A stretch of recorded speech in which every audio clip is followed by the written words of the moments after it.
Minutes after 6, so we're going to call this meeting to order. And could you give us a determination of quorum, please? Yes, Wesley Muse is absent. Thomas Goudier is absent. Penny Brock, present. Marge Franson, Here. Brad Stanley, Here. Natalie Christopher, Present. Adolfo Correa. Present. Madam, you do have a quorum. Thank you.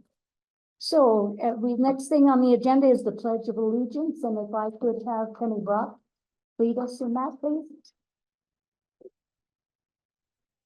There's a flag up front And both directions. I pledge allegiance to the flag of the United States of America and to the republic for which it stands, one nation, under God, indivisible, with liberty and justice for all. Thank you. Next on our agenda is general public comment. And so each person who would like to speak, I have some requests turned in. If you want to speak and you haven't turned in a request, I would ask that you do that. And you will have 3 minutes to state your case. And the comments as a whole are to be given to the board, not to the audience. So when you're speaking to us. We won't be taking any action on your comments this evening. And we would ask that you state your name loudly. So because our system isn't working quite right, I'd appreciate that. So who's first? Penny Brock. I'm speaking as a citizen. There's some things that have happened. I did request some of these be put on the agenda, but they didn't make it. So I felt you all needed to be updated on, is this working? Oh, I'll just talk about like on our South Valleys Park situation. As you know, they're supposed to move ahead with starting work on that. But we don't know because that is being funded by the ARPA or COVID funding. Even our state legislators don't know if that funding might cease and be what's called clawed back. So just be aware, we don't know. I've asked different ones, they don't know. Some say yes, others say they don't know. I'm going by the news clipping I saw that the state legislators are concerned because it might be clawed back. Secondly, at a county commission meeting in December, it came out that there's going to be, the Pennington Foundation has donated funds for there to be a girls softball put at the park. My concern with that is that discrimination? Because that park was meant for everybody to use. Is it discrimination? So we need to get an answer on that. Someone told me that funding is also predicated on the COVID or ARPA funding. So there's some questions about that. I guess that's it for now. Thank you. Thank you, Penny. Paul White.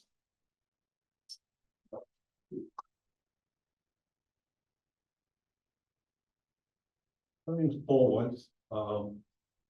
My organization is educationcrusade.com or .org rather. I have cards at the back if you want to get in touch. Just want to come and tell you, I don't know if any of you read the Nevada Globe, their opinion page. We've got one out running about draining the swamp in Reno. And all I can tell you is if you're not down there in the middle of it every day, and most of us aren't, can't afford to be, it's beyond anything you can imagine. And whether that's what's been going on in the library downtown, which was on the front page of the Gazette Journal about a week or two ago, whether it's a police chief and a new superintendent of schools who are basically missing in action, you can't find them anywhere. You can't hear them say anything, no plans. Whether it's a homeless problem that in the last 7 years, I don't know if you know this, 7 years ago, our homeless population was 80. This year it was 2,000% increase to 2,000, projected to be 32,000 by 2031. At less than 1% of the population. They're 20% of the crime, they're 40% of emergency services, which means 498,000 of us have to get by on 60% of the emergency services. You've got a DA's office that literally will not prosecute attempted murder, right? Passed on to one guy recently, gave him a public trespassing. City manager and county manager, and again, nothing personal, Mr. Brown, I don't know him really. The job's not getting done, we don't even count the homeless anymore. Don't want to know, don't want it to be how bad it is. We've got a $72 million CARES campus down there that cannot produce one effective, what they consider a success is moving them from a fully subsidized tent, and there's 600 people in a room where we had 2 different people go undercover there, found 2 guns, 10 machetes, and staff selling fentanyl to clients. Nobody denies this, but they've got absolutely a lockdown, no transparency on any of this. You can't get in there to see anything. There's so many people skimming off the money there to support all kinds of unessential activities that you can hardly describe it. You've got a sheriff who says, well, you can't arrest your way out of homelessness. I don't know. It's worked pretty well for murder, rape, home invasions, kidnapping. And they, again, just from one end to the other, whether it's the crime, whether it's the schools falling apart, etc., please check out the op-eds in the Nevada Globe. Please look up Education Crusade. Please give me a call back there if you want to know more about this. Believe me, not knowing about it is not going to make it better. Thank you, Mr. White. Drew, I'm sorry, Rebar. Rebar.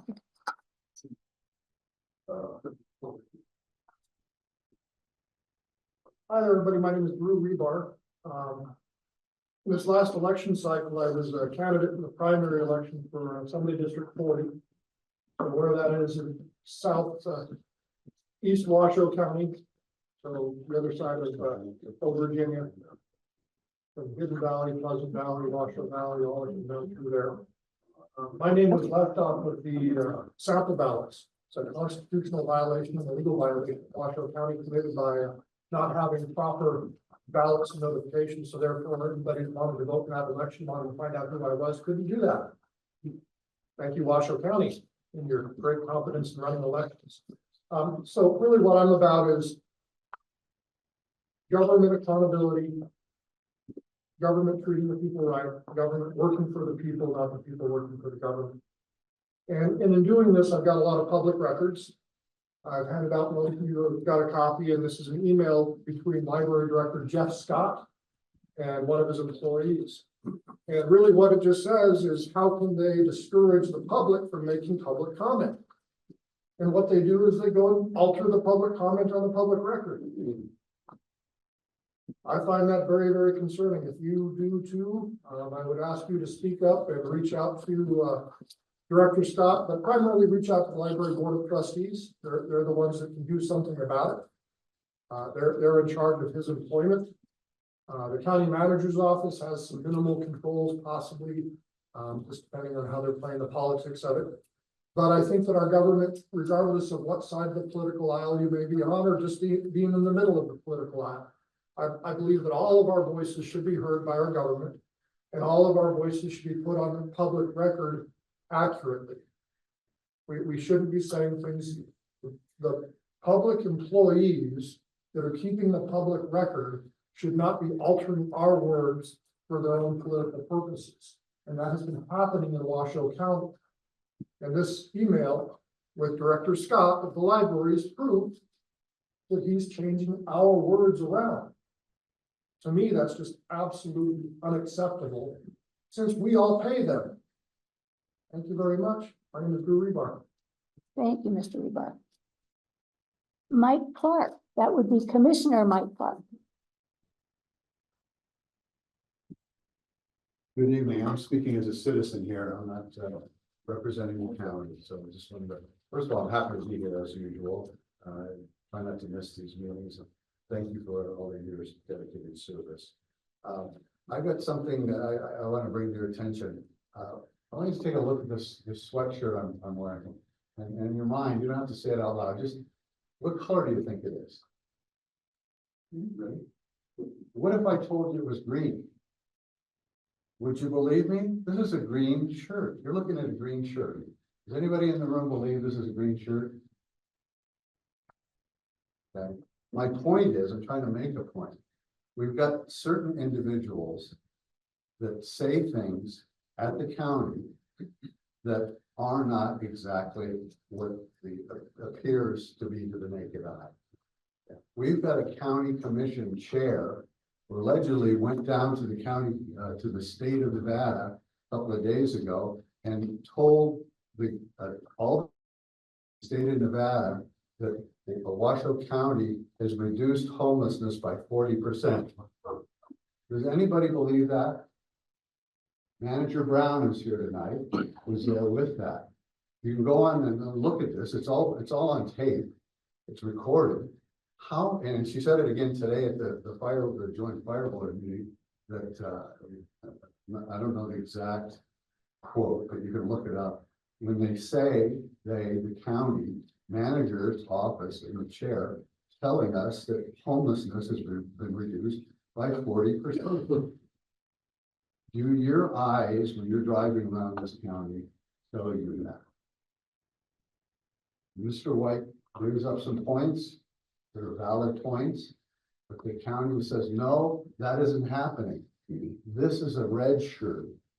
But if I tell you it's a green shirt, and you're silly enough to believe it, well, then that's on you. My point again is, let's look at the facts. I want this 40% reduction substantiated and shared with the public. I'm on a mission here. I don't like to be told falsehoods. And if you like it, sit there and take it, but I'm not going to. So that's my point. Thank you. Does anyone else wish to speak? I have no more requests to speak, but I'll throw it out there. You'll have another opportunity at the end of the meeting, and you may generate some thought at that time. So we're going to move along to approval of the minutes for the meeting of December the 5th, 2024. They seem fine. Should I make a motion? Please, I so move that we approve it. do I have a second? I second. All right. Those for- For the record. Second the motion. Okay. You good? And so it was, Brad that, Yes, Brad, Brad approved the minutes and Adolfo seconded. exactly.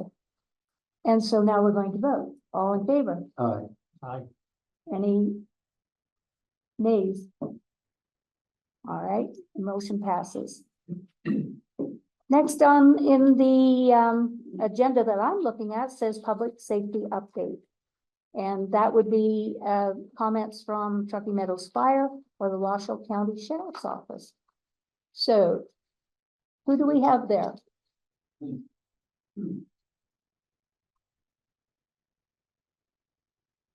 Hopefully the mic for the web can pick me up over here. Yeah. You The already put web that. is actually right there. I'll talk pretty loud so everybody in the room can hear me and hopefully the internet can too.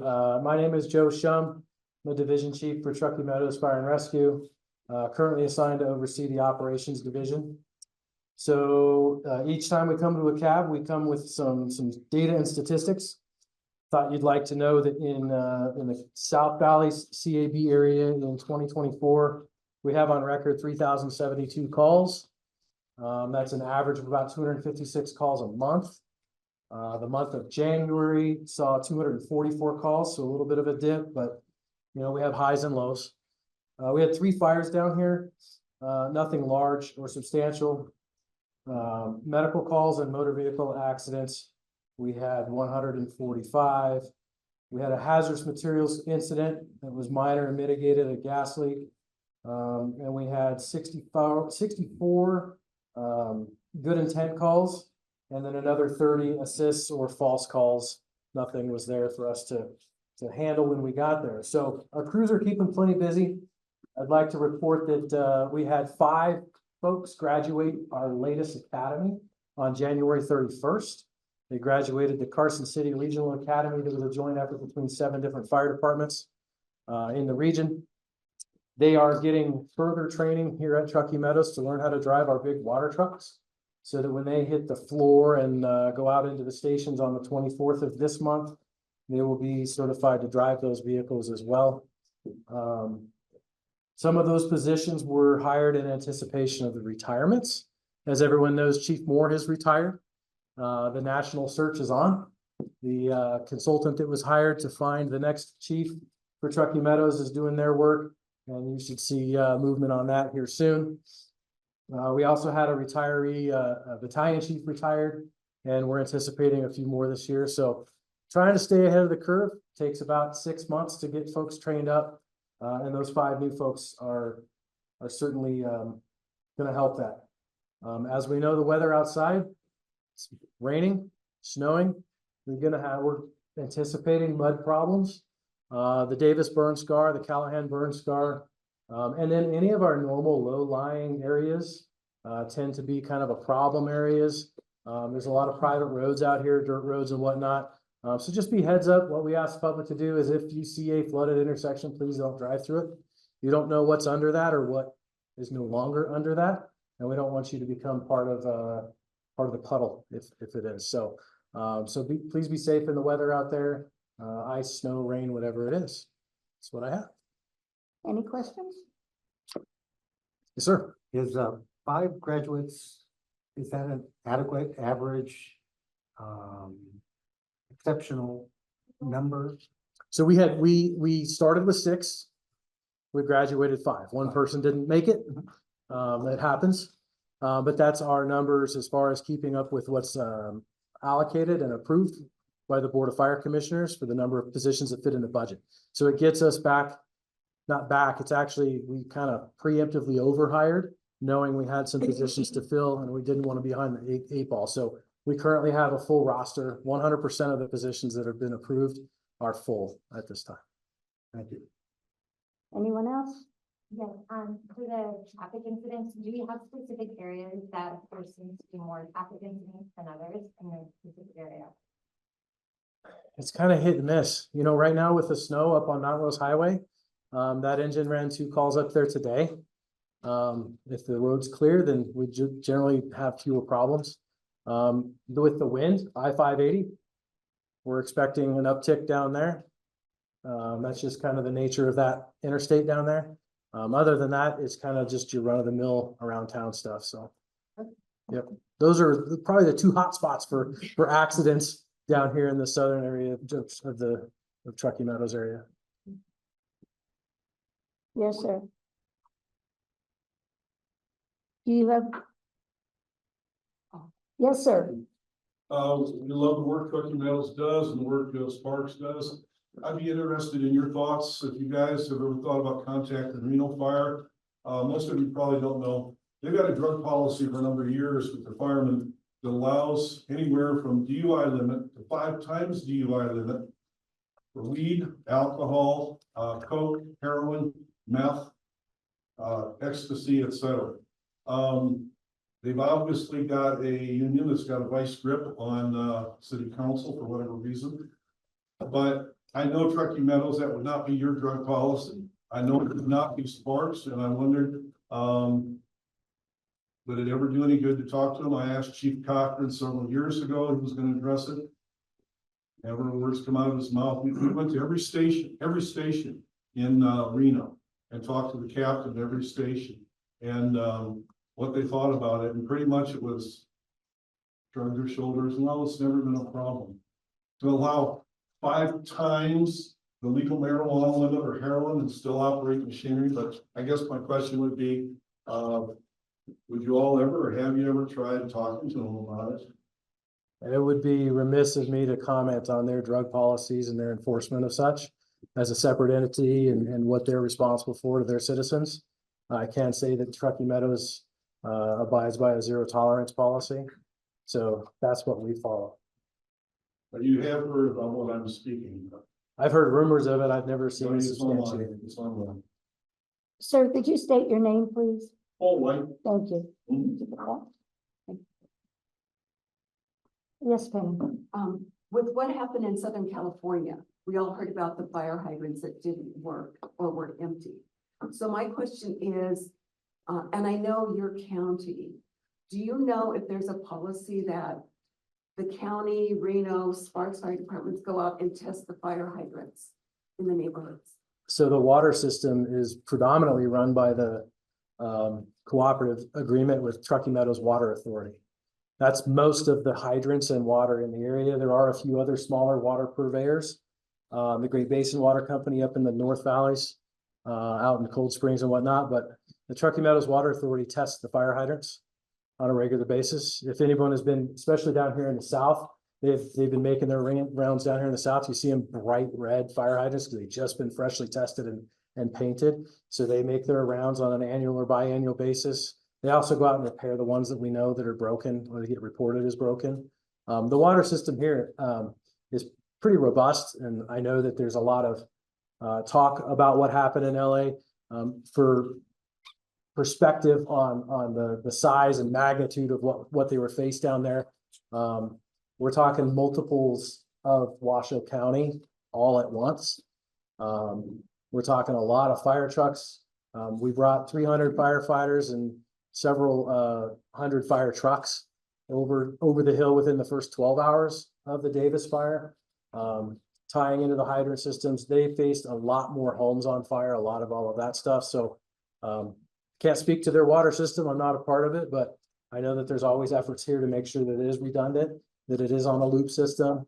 And that's why the water trucks that I was telling you about that our recruits are learning to drive, that's why we own those. So if one hydrant in one area is low of water, or like Washoe City does not have fire hydrants, we are trained and we have the ability to bring water with us, thousands of gallons from somewhere else that is actively, working. So there's a lot of redundancy in the system so that we're prepared to bring water where it needs to go. Wildland fires often are fought less with water and more with sweat, because it's the folks that are out there that are removing fuels in advance and that sort of stuff. But it is a big combination effort. So Is there a place our citizens can go online to see if their fire hydrant was recently, checked out? that I don't know, that because Truckee Meadows Water Authority is running the hydrant test program. That would be, if you would like to email our info@tmfpd.us. Either I will get that email or someone in the office will, and we can put you in touch with the right people to figure that out. I don't have an answer. I just think that would be good information to get out to our citizens, especially since we've dealt with 2 fires in our area. They reported a few months ago, we had a meeting with them, and they reported that they had done this year, and it was towards the end of 24, they had already done in the fiscal year 67% of the fire hydrants in the Tumwa area. So, which is a huge undertaking. There's thousands of them with full-time crews. That's all they do every day is go test fire hydrants, clean them up, paint them, make sure that they're operating the way they are throughout the entirety of Reno, Sparks, and Washoe County in the hydrated areas. Anything else? No? Thank you. Just before you sorry. leave, as Yeah. a resident of Hidden Valley, I just want to say how pleased we are to see the progress being made on the new station. Oh, we're very excited for Very it too. We're very excited for it too. A more permanent residence, a more permanent apparatus bay. Hopefully by the end of, I would say by the end of October, if things go right, weather permitting, Right. cooperating and other things, we should be moved into that and be doing a grand opening over there for you. We're really great. excited. It's So great. the crew remains there, Yeah. operating out of a little shrunken space, but they're there. Well, we're happy about it anyway. Thank welcome. you. Do we have a representative from the Sheriff's Department? Don't see anybody. Go on with our agenda. County Manager Eric Brown with an update. Please, Mr. Brown. Thank you. Good evening, everybody. For the record, County Manager Eric Brown. It's a pleasure to be with you here again this evening. This is kind of the annual review of county accomplishments. Those of you who have seen me here before this time of year, I generally go to all the cabs and give them an update on the accomplishments that have been reported to the Board of County Commissioners. This was done initially in December, but also reviewed more recently in our strategic plan workshop that took place last week. The accomplishments are based on directives given to staff by the county commissioners. They are generally tied to the strategic plan. Washoe County operates on a rolling strategic plan process. We just had the annual workshop on January 28th. That workshop gives the county commission a chance to get an update on progress against the priorities that they gave direction to pursue last year. How have we done against those? And then based on topics that have been raised through the commission or through the community, they are able to give direction on perhaps new priorities for the next year. So when I go through these, that's where these initiatives came from. If I could have the next slide. So 2025, as we look forward, is going to be a year of following through on priorities that span multiple years. Last year, the commission gave us the charge to really look at prioritizing services for our seniors, for mental health, and for infrastructure in our community. Those, among other things, have been the things we've been focused on. They're all multi-year kinds of things, as you'll see in a minute.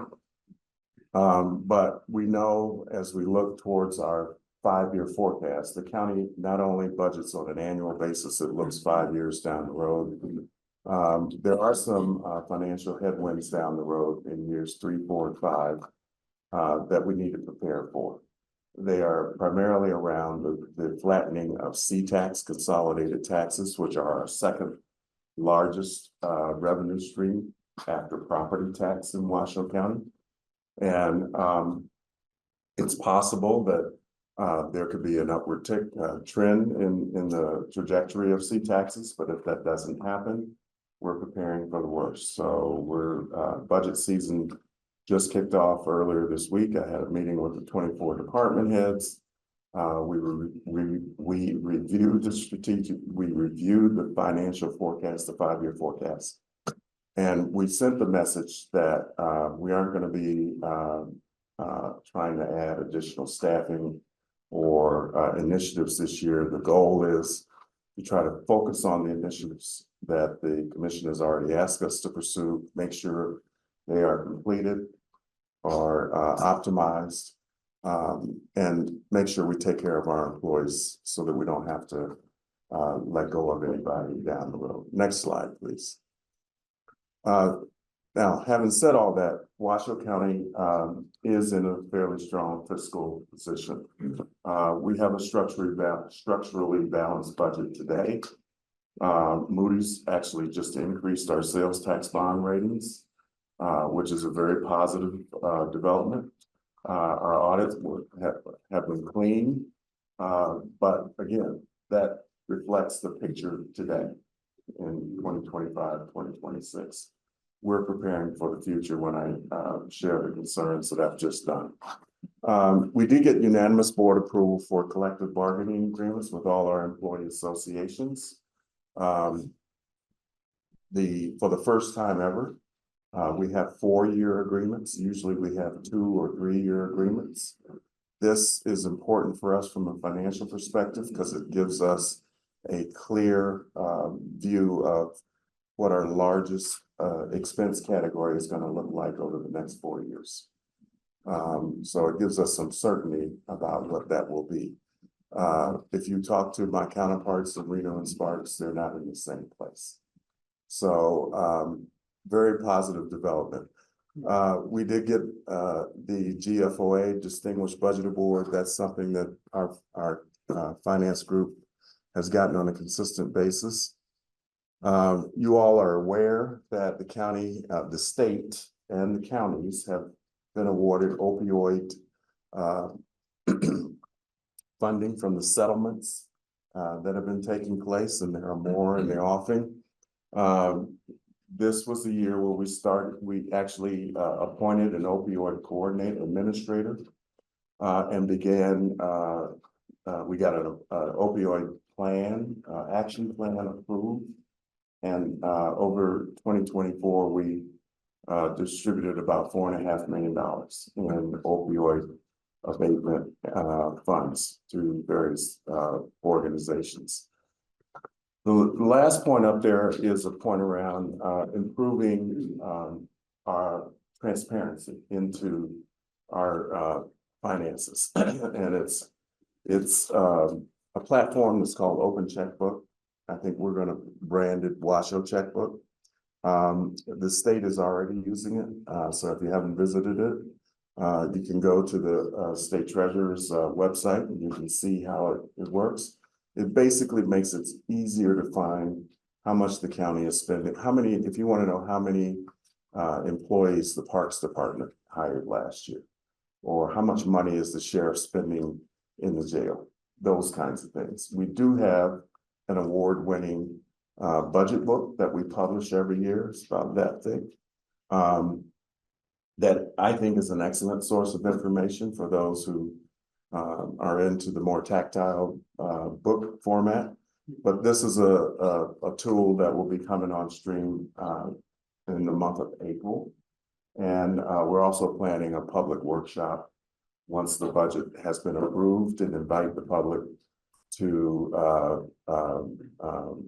not only see the tool, but also understand how the county's finances are organized in looking for better transparency. Next slide, please. This was the year we completed the CARES campus shelter construction. We also renewed contracts with all of our shelter providers. The county operates 3 shelters: the CARES campus, the Safe Camp, which is adjacent to the CARES campus, and Our Place, which is our shelter for women and families, which is on the NAMS campus further east. So all those facilities all came on stream at different times, which means the terms under which we were working with these agencies were all different. The compensation that they were paying folks who work in the shelters were different in some cases, and we were having challenges with regards to people looking and saying, well, I can make 50 cents a dollar or a dollar more at another location. So now we have all that harmonized, is my point. And also in terms of how we're training people for things like case management or to work in specific positions, those things can be harmonized as well. We secured $20 million in state funding from the Home Means Nevada ARPA funding, state ARPA funding. And this allowed us to start an affordable housing project on the CARES campus. It's on the west side. It will initially be 50 units of what we call permanent supportive housing. Permanent supportive means for people who are ready to move out of the shelter, but they're not necessarily ready to live on their own. They still need some level of case management, or in some cases, behavioral health support. These are facilities where someone will check in on them, make sure that they're taking care of the things they need to take care of, paying their bills, that kind of thing. So the $20 million is going towards the completion of this project. It is scheduled to be completed in April. 50 units will come on stream. And this is the beginning of what we really need to do now that we have shelters, which is let's create places where these people can get out of the shelter, begin making the transition to a stable living environment on their own. We've also relocated the Men's Crossroads program last year, and we've opened or are opening a Family Crossroads program which will be able to serve not only men, which is what but also families. So men with families will be able to be with their families as they're going through the treatment. The last point up there is the sequential intercept behavioral health model. It's a lot of big words. It basically means this is a strategy that was initiated by the city of Miami to very successfully begin to treat people that are incarcerated for their mental health issues while they're still incarcerated. Now, the traditional wisdom is you don't treat people for recovery for mental health issues in a jail or in a prison. That's great, but if we don't have another facility, which is the situation we have here in Northern Nevada, this is a process that allows us to begin selecting people who we think have an opportunity for recovery. Kudos to the sheriff. He has dedicated a wing of the jail so that these people receive treatments. That just opened in October, so it's still very early. But the initial, I was just there last week taking a tour of it. The initial results are actually outstanding. And to the point where when I was in the Capitol earlier this week, there was a lot of excitement about what Washoe County is doing in this area, and to the extent of trying to identify funding sources. This is being funded by a short-term grant through the state. How do we, now that we've figured out that it works, how do we make sure that we can continue it going forward? Next slide, please. I talked about hiring the opioid analysts. I've talked about the $4.5 million in opioid abatement funds. On the behavioral health front, the county commission last year directed staff that they wanted the county to take the lead role in addressing the mental health needs of this community. And also they directed us to put a position in place to begin that process.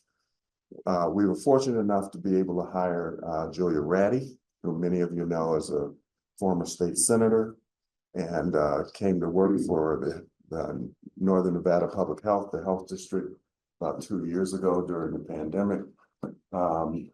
She has now joined the county team as our behavioral health administrator.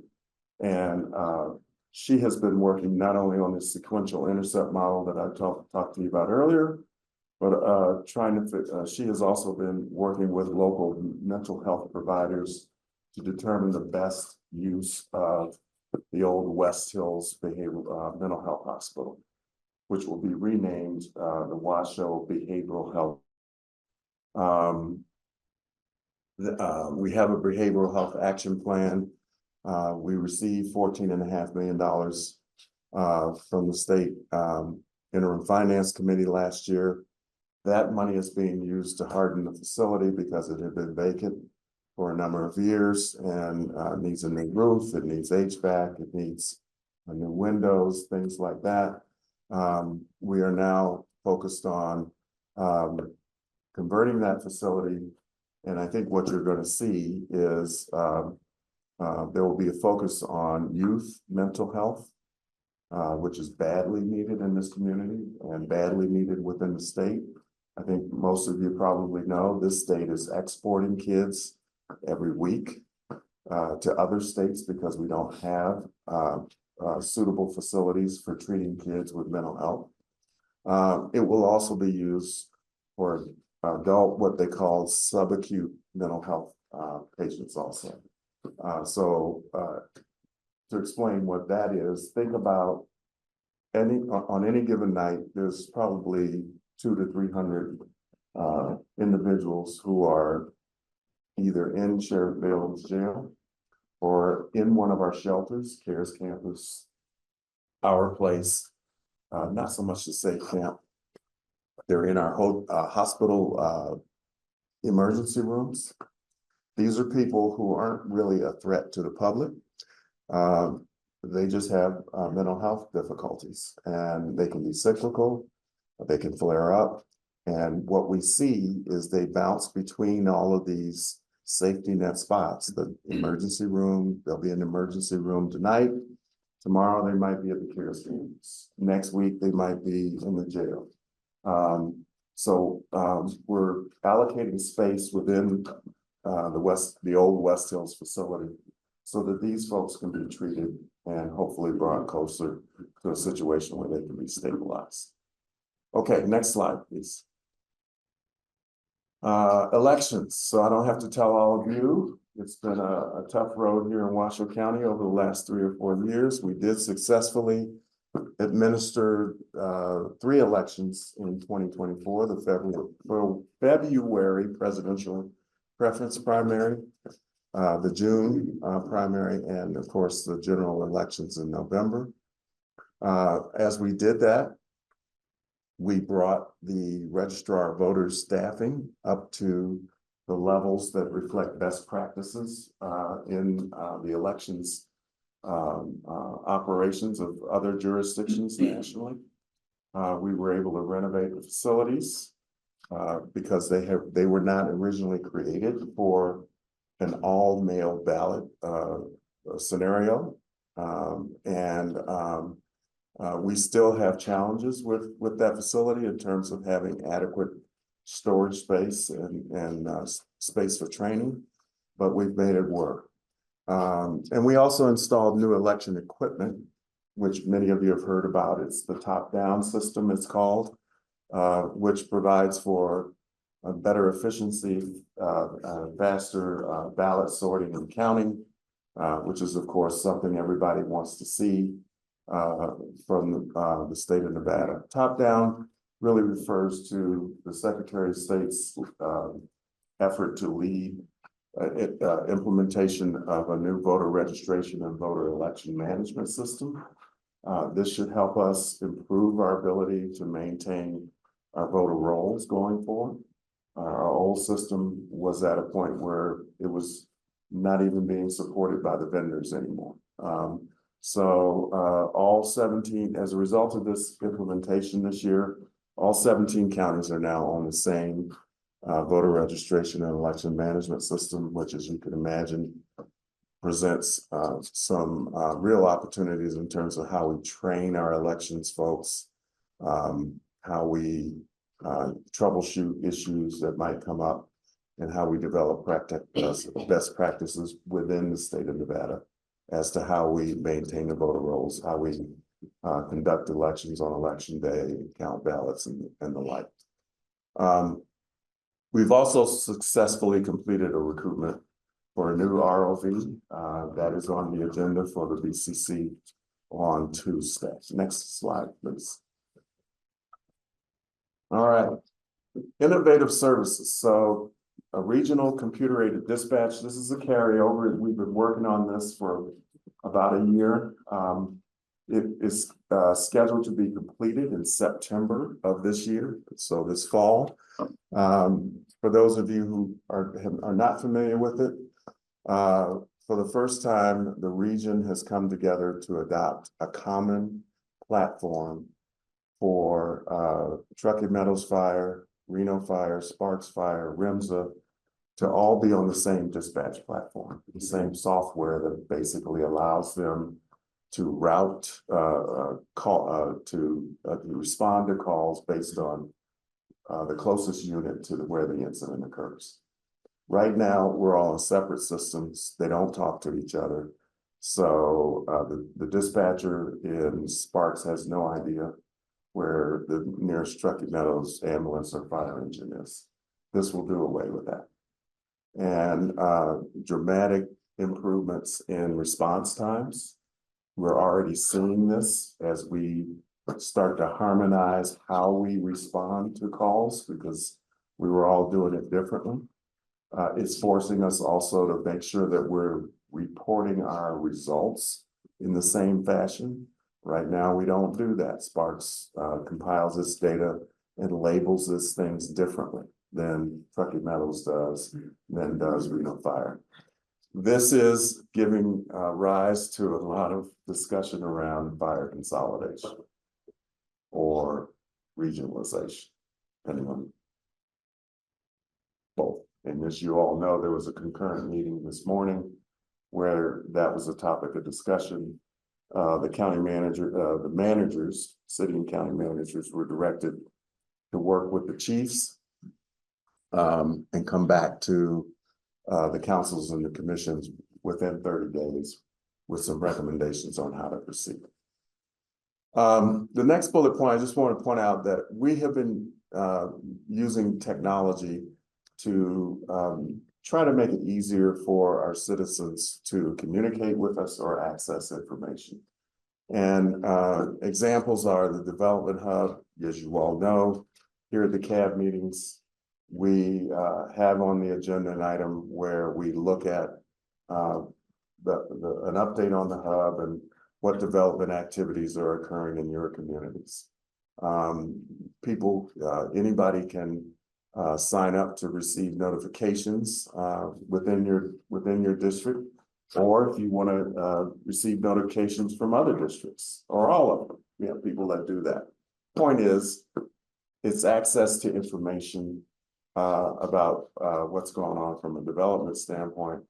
And it also gives you an opportunity to provide input to what you're seeing in terms of development proposals.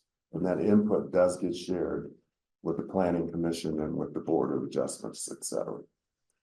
E-comment is our tool that allows individuals who cannot make it down to the chambers for a Board of County Commission meeting, but they want to make a comment on an agenda item. E-comment allows you to do that, and these comments are provided to the commission based on the commenters in their districts. We have virtual access for our community members in Incline Village and Gerlach. That was not the case in the past. And from a language access standpoint, we have launched a new tool called Wordly AI. This is a language translation tool. If you are hearing impaired, maybe English is not your first language, this is a tool. It's actually an app that you can download on your phone. And for county meetings, or at least for BCC meetings, you can log in and you can read what the discussion is that's taking place. In the chambers, if you haven't been there recently, there's a monitor dedicated to Wordly AI, and it has been very popular, again, with folks who are hearing impaired or speak other languages. Next slide. All right, so this is just a slide to say we, as county staff, deal with a lot of different jurisdictions and agencies, and a large part of my job as county manager is working across the county, both in terms of public agencies and private entities, to make sure that they're aware of what the county's priorities are, what our challenges are, and vice versa.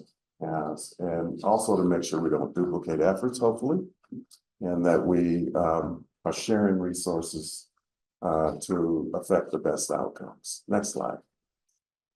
So this is my last slide. The proposed priorities for the year 2025, again, we're going to continue. It has been clearly decided we will be continuing the CAB programs. So for those who were concerned that they may go away, I'm not quite sure why that was a concern, because from my standpoint and of my team, there was never any doubt that the commission wanted to retain the CABs, but somehow that got into the discourse. They're going to stay. We have heard input from the public as well as from the commission on improvements, potential improvements to the CAB. So now at this point, the attorneys are working on cleaning up the CAB ordinances, which date back over a decade. updating the cab boundaries. The original cabs were established to reflect the same boundaries as the master plan area plans. There were 13 of them. Over the years, we now have 8 cabs in existence, and the boundaries are different than the area plans. So our GIS group and our attorneys are in the process of going through that to update the cab maps. You will see that going forward, the frequency of the cab meetings will be determined by the commissioner and the cab chair.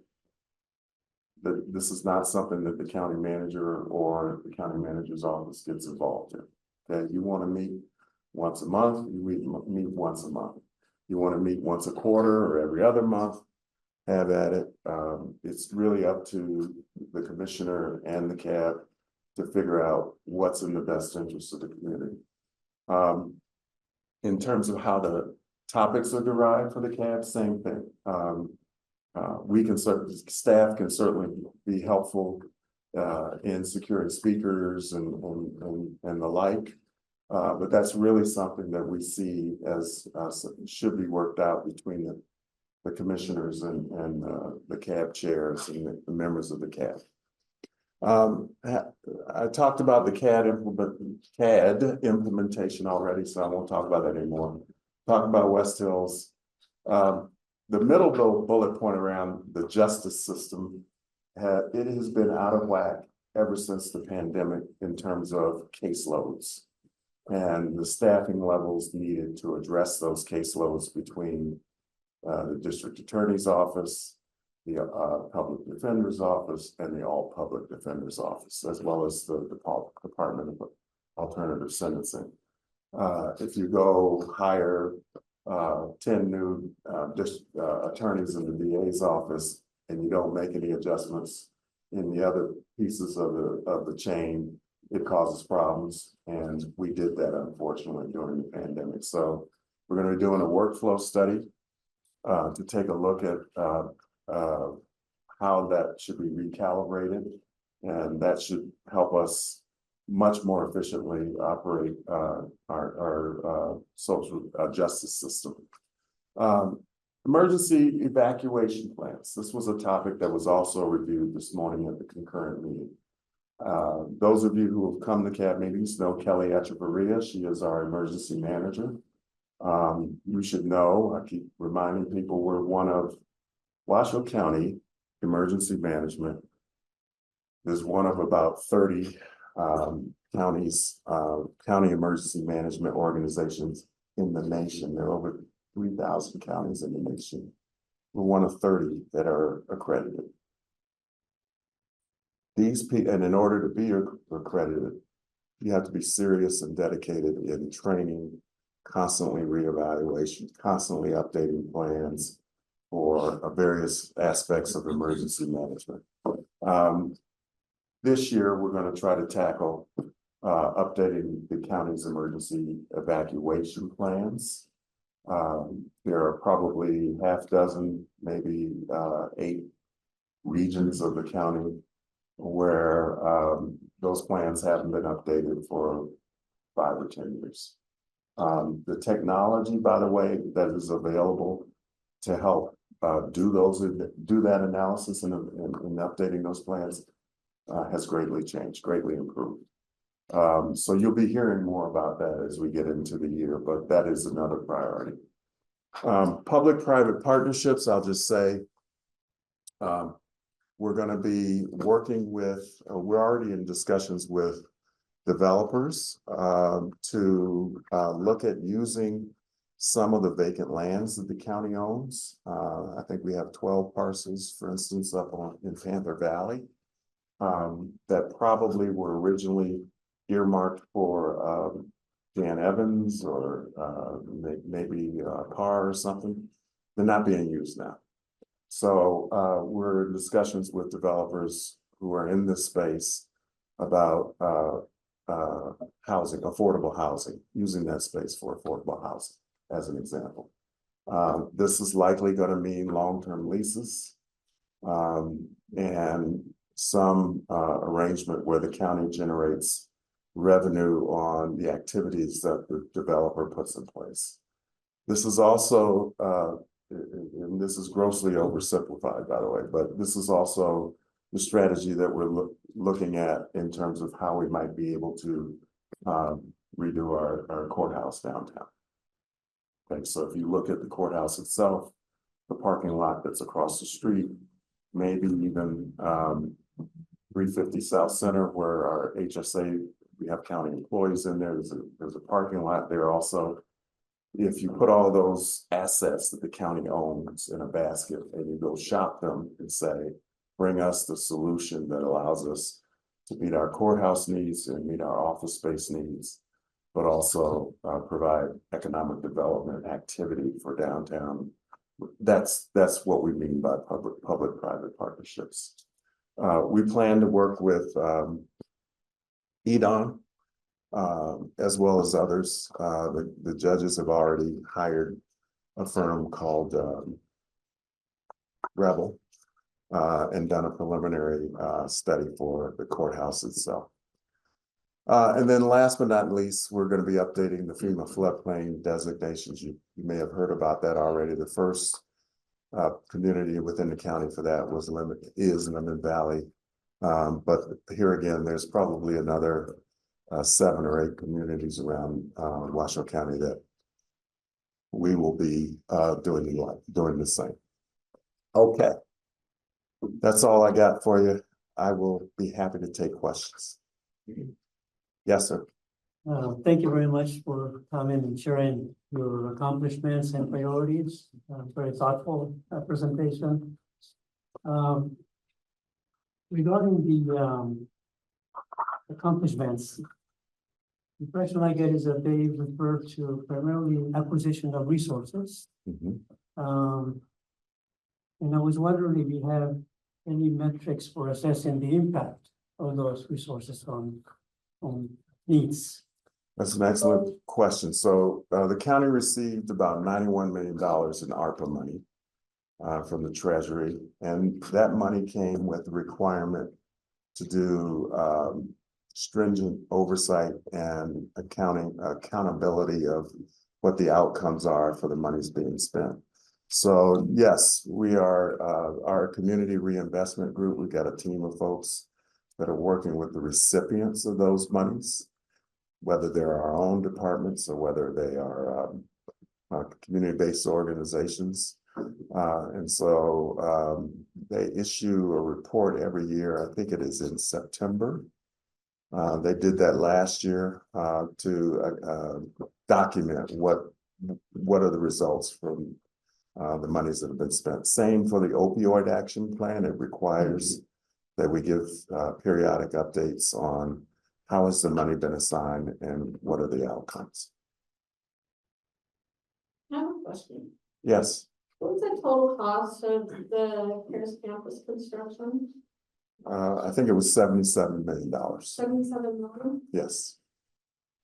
And how much is it going to cost for the new housing, affordable housing projects that you guys are putting in there? The project that is going in now is $20 million and is being funded by state ARPA funding. By the way, the $77 million was also largely ARPA funding, as well as funding from City of Reno and the City of Sparks. Yes.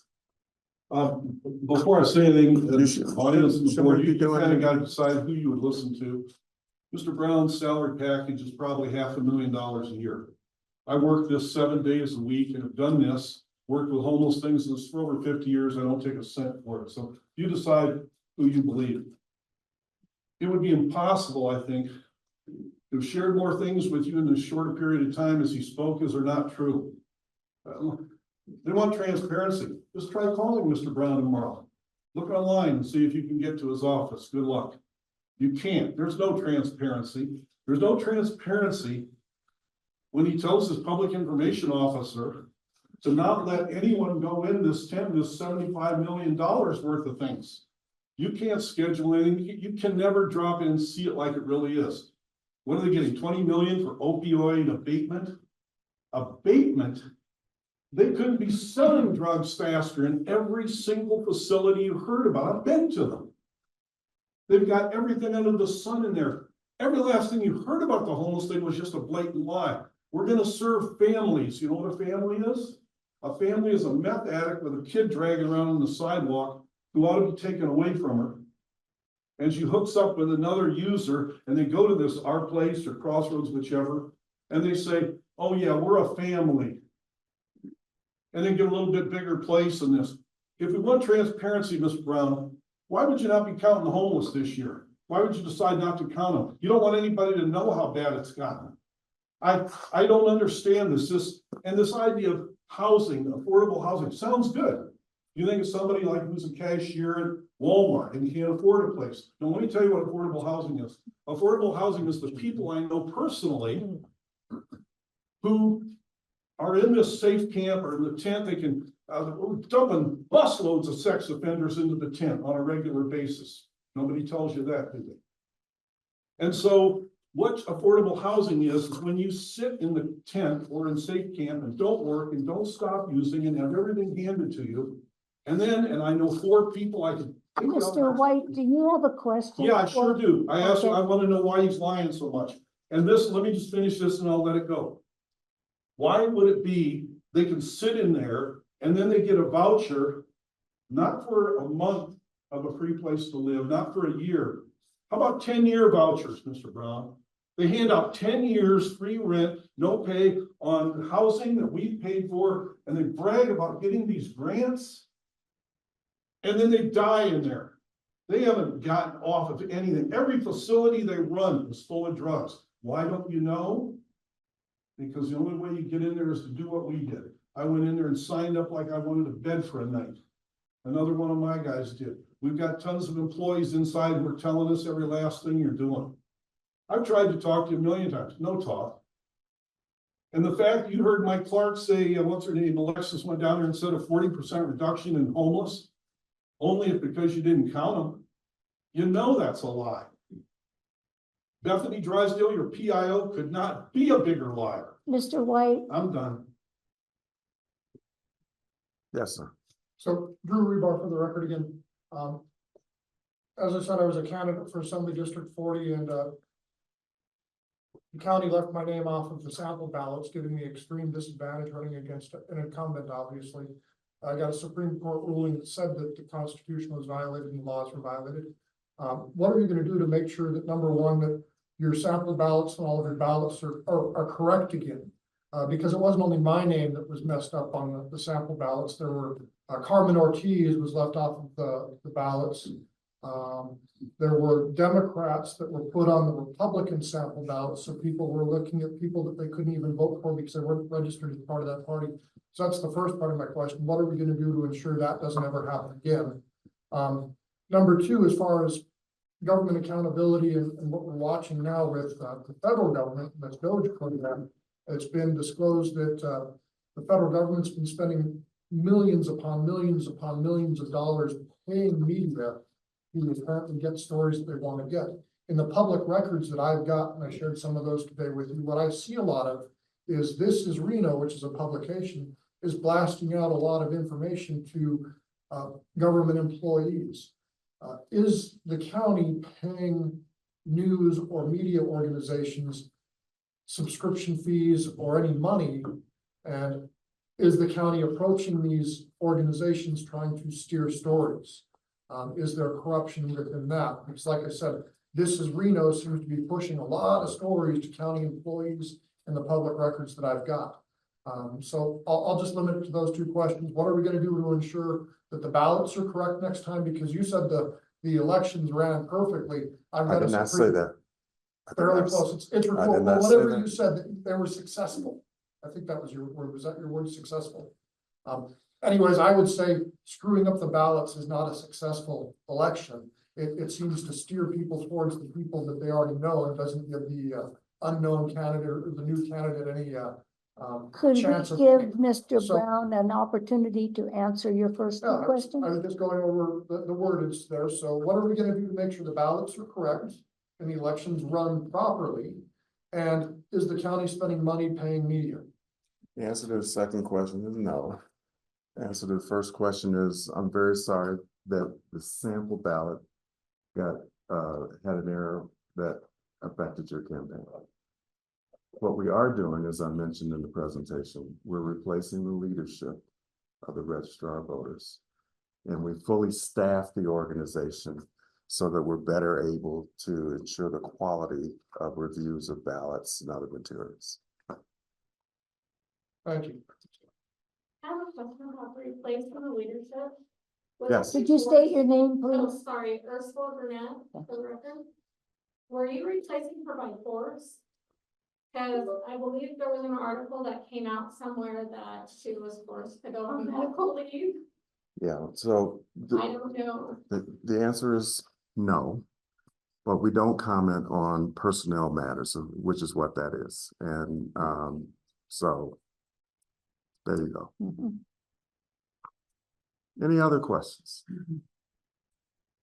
And by the way, Awesome. anybody can take a tour of the CARES campus. You just need to go through the That's process. an absolute lie. Then I've called Lee, she says I can't do it. you should call my office. Well, I would, but I've tried, but you don't have a number listed and you never, it wouldn't answer the phone if you did. You don't have a number listed. I have a card I can give you tonight, but we have announced publicly in chambers on multiple times that people can take tours of the CARES campus as soon as the construction was finished, which took place 3 months ago. So 700 layup using drugs all day. So you're robbing each other. saying things that are not true. That's my point. I think Penny has a question. Yes. Yes, I'm concerned because I've seen where, okay, Washoe County's budget is $1.2 billion this year for 480,000 population. 500. Most counties in America with our population, the budget is about 600 million. Now, I'm hearing that we may have a budget problem. So there are rumblings that the C tax is going to be increased. That's us. And then also they're going down to the legislature to see if the legislature will raise the cap on property taxes, which right now is held at 3%. So my question is, why do we need the increase in the taxes, the C tax and the property taxes? First of all, I'm not aware that Washoe County is involved in any effort to raise C-tax. C-tax is prescribed in NRS based on revenues that come in various categories, whether it's sales tax or hotels, all that's. So we're not engaged in any effort, Ms. Brock, to raise taxes. I'm glad that's on record. Yeah. Any other member of the board have a question or a concern? Brad? I think it's a question, not a concern. Again, thank you very much for the presentation. Sure. That last answer, last response talked about the C tax. Yeah. Does that include the effort to increase the cap on property taxes? I missed that part, I think.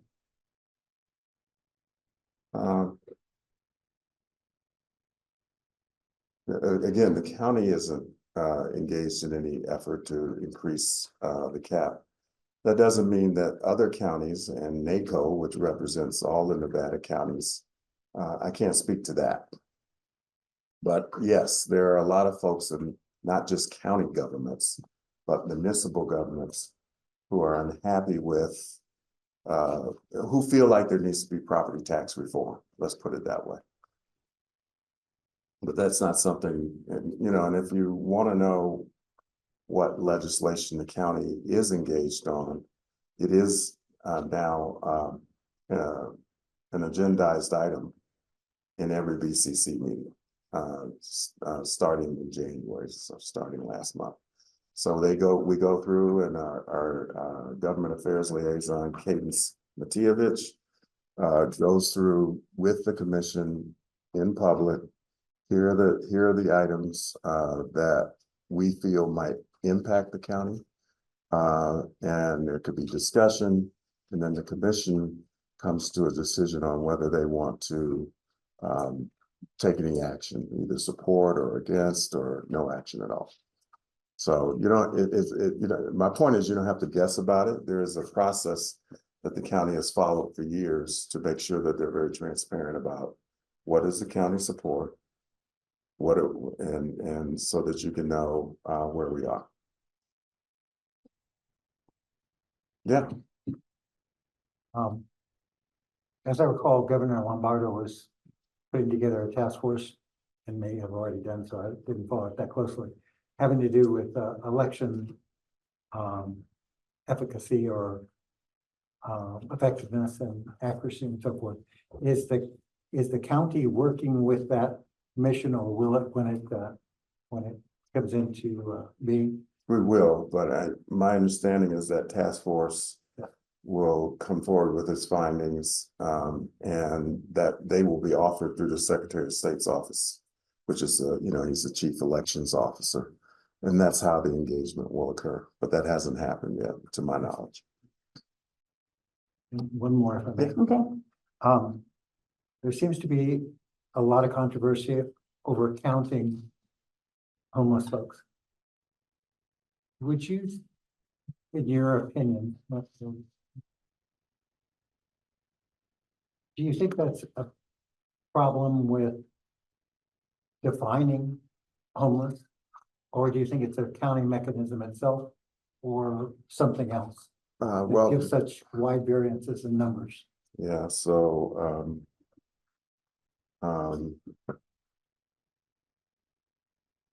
the federal government requires that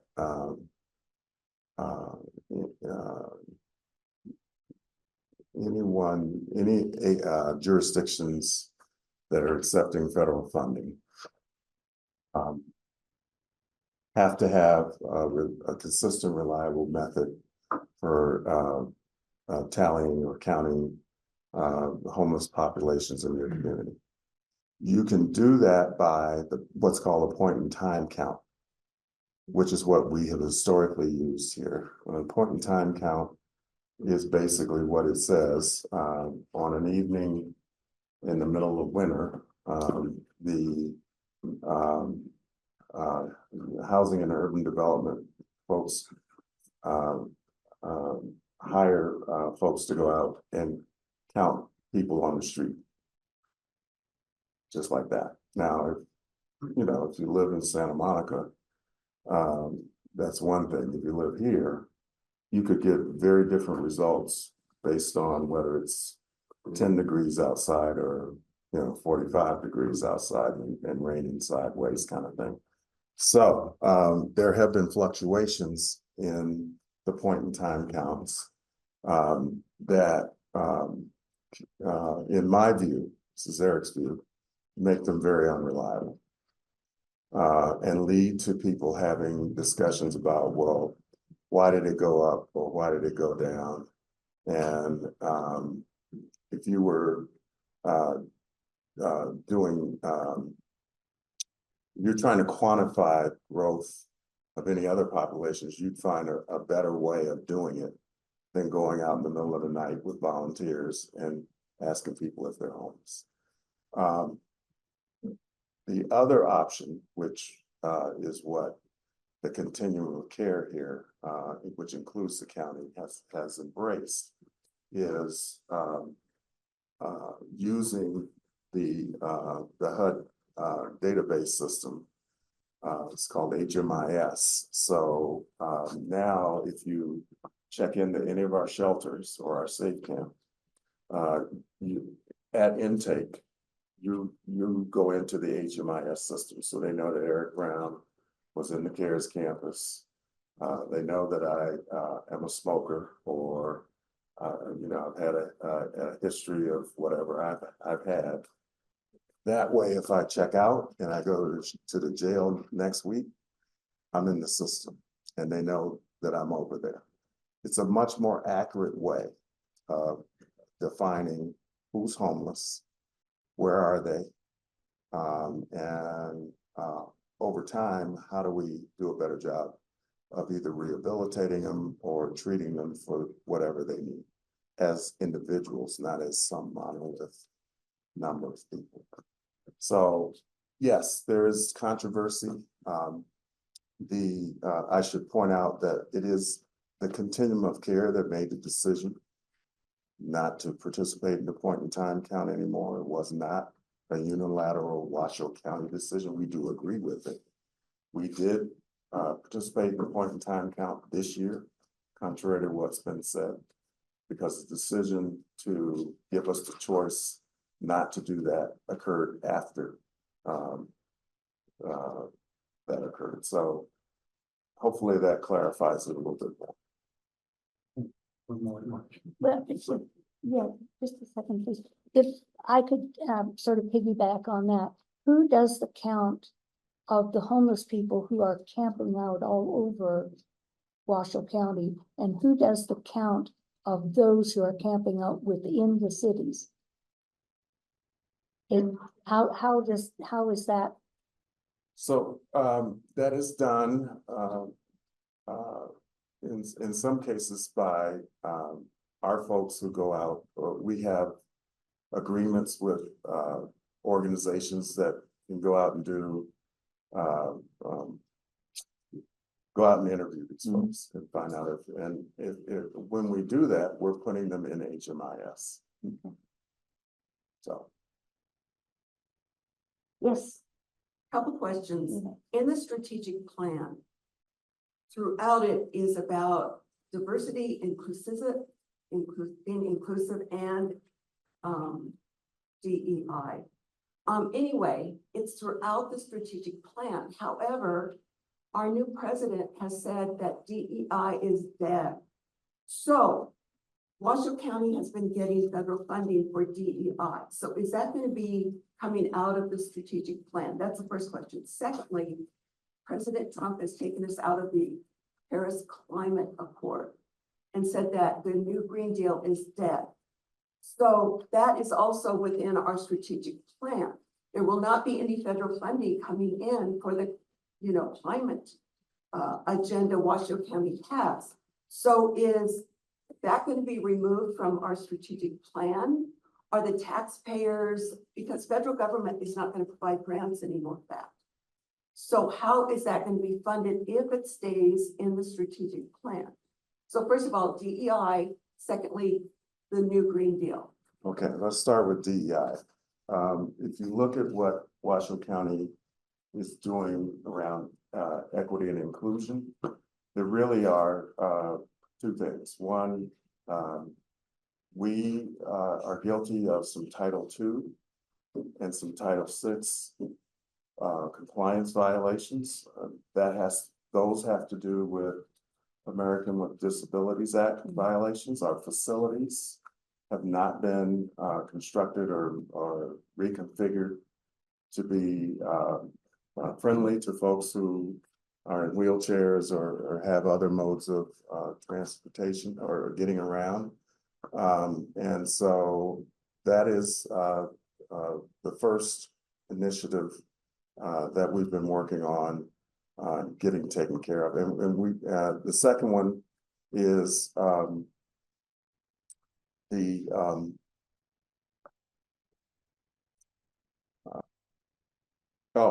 Title VI, which has to do with discriminating against people based on their economic or other demographics. And we have a settlement with the Department of Justice that was just consummated a month or two ago, that we're bound to take certain steps to address that, including, by the way, our vote centers. That they came out and they audited our vote centers as well as those in Clark County.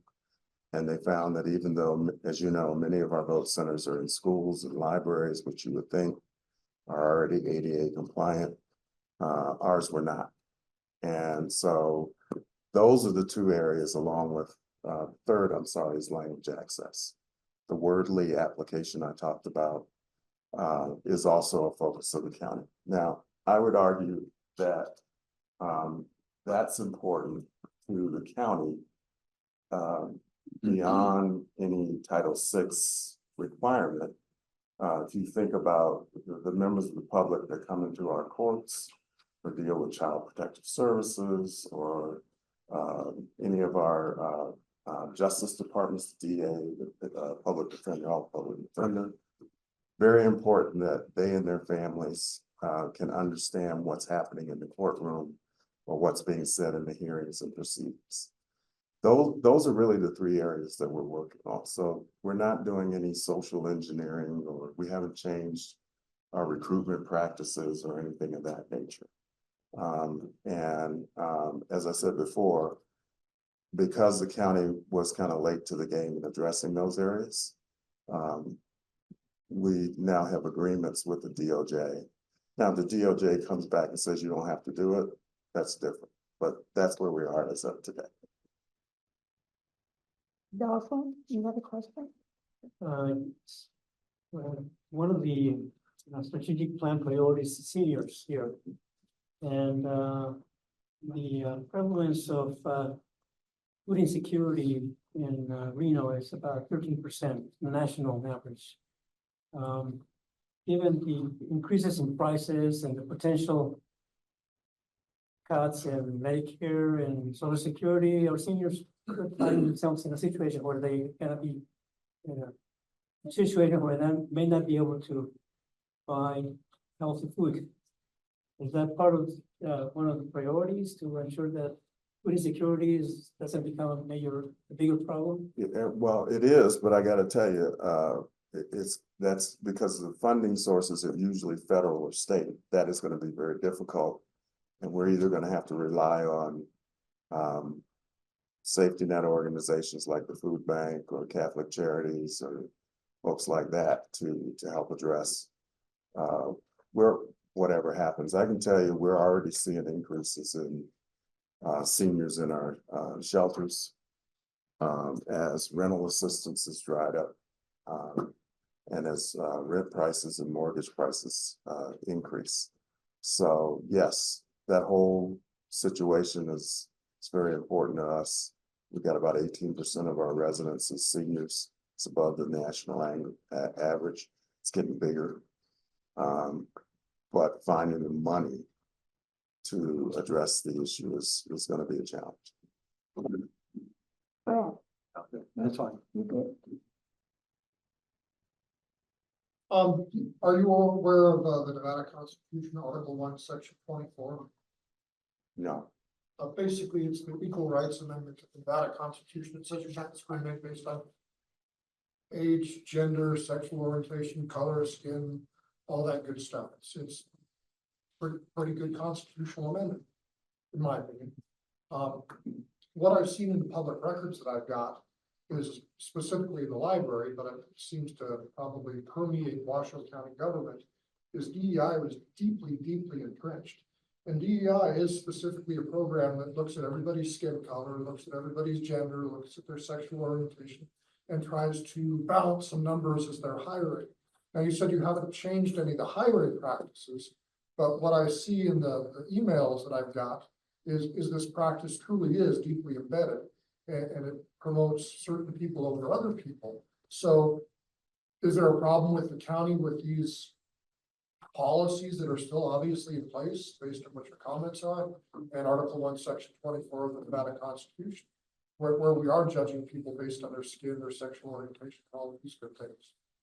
I dispute your assertion that we folded that into our hiring practices. There may be emails to that effect in the libraries. I don't know what you're referring to, but we just haven't done that. I'm just, like I said, I'm just looking at the public records that I've got, and I'm trying to comb through them. I've got thousands of emails, and there's some things that are very disturbing in there. So could the county look into these things and make sure that we get rid of all of these policies that appear to violate the Constitution of the state of Nevada? Well, we would do that, yes. I appreciate that. Thank you. Any other people in the audience who would like to address county manager? Seeing nobody quickly putting up their hand. Thank you. And Thank you. I've got to run. Normally I stay to the end, but I got to get out of here. And I want to acknowledge our friends at RTC who have been patient. We've been doing this road show through the paths. Here's the third one. That's right.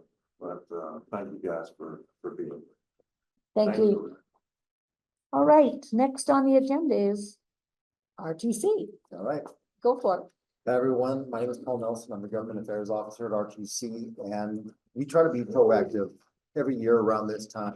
We got off to a late start last year, but every year around this time, we try to get out to all the cabs, all the nabs, and really let everyone know what is coming up this summer and in a few years down the line. So this happens to be one of my favorite cabs to come to because I live down in this area. So hello, neighbors. Go ahead and go to the next slide.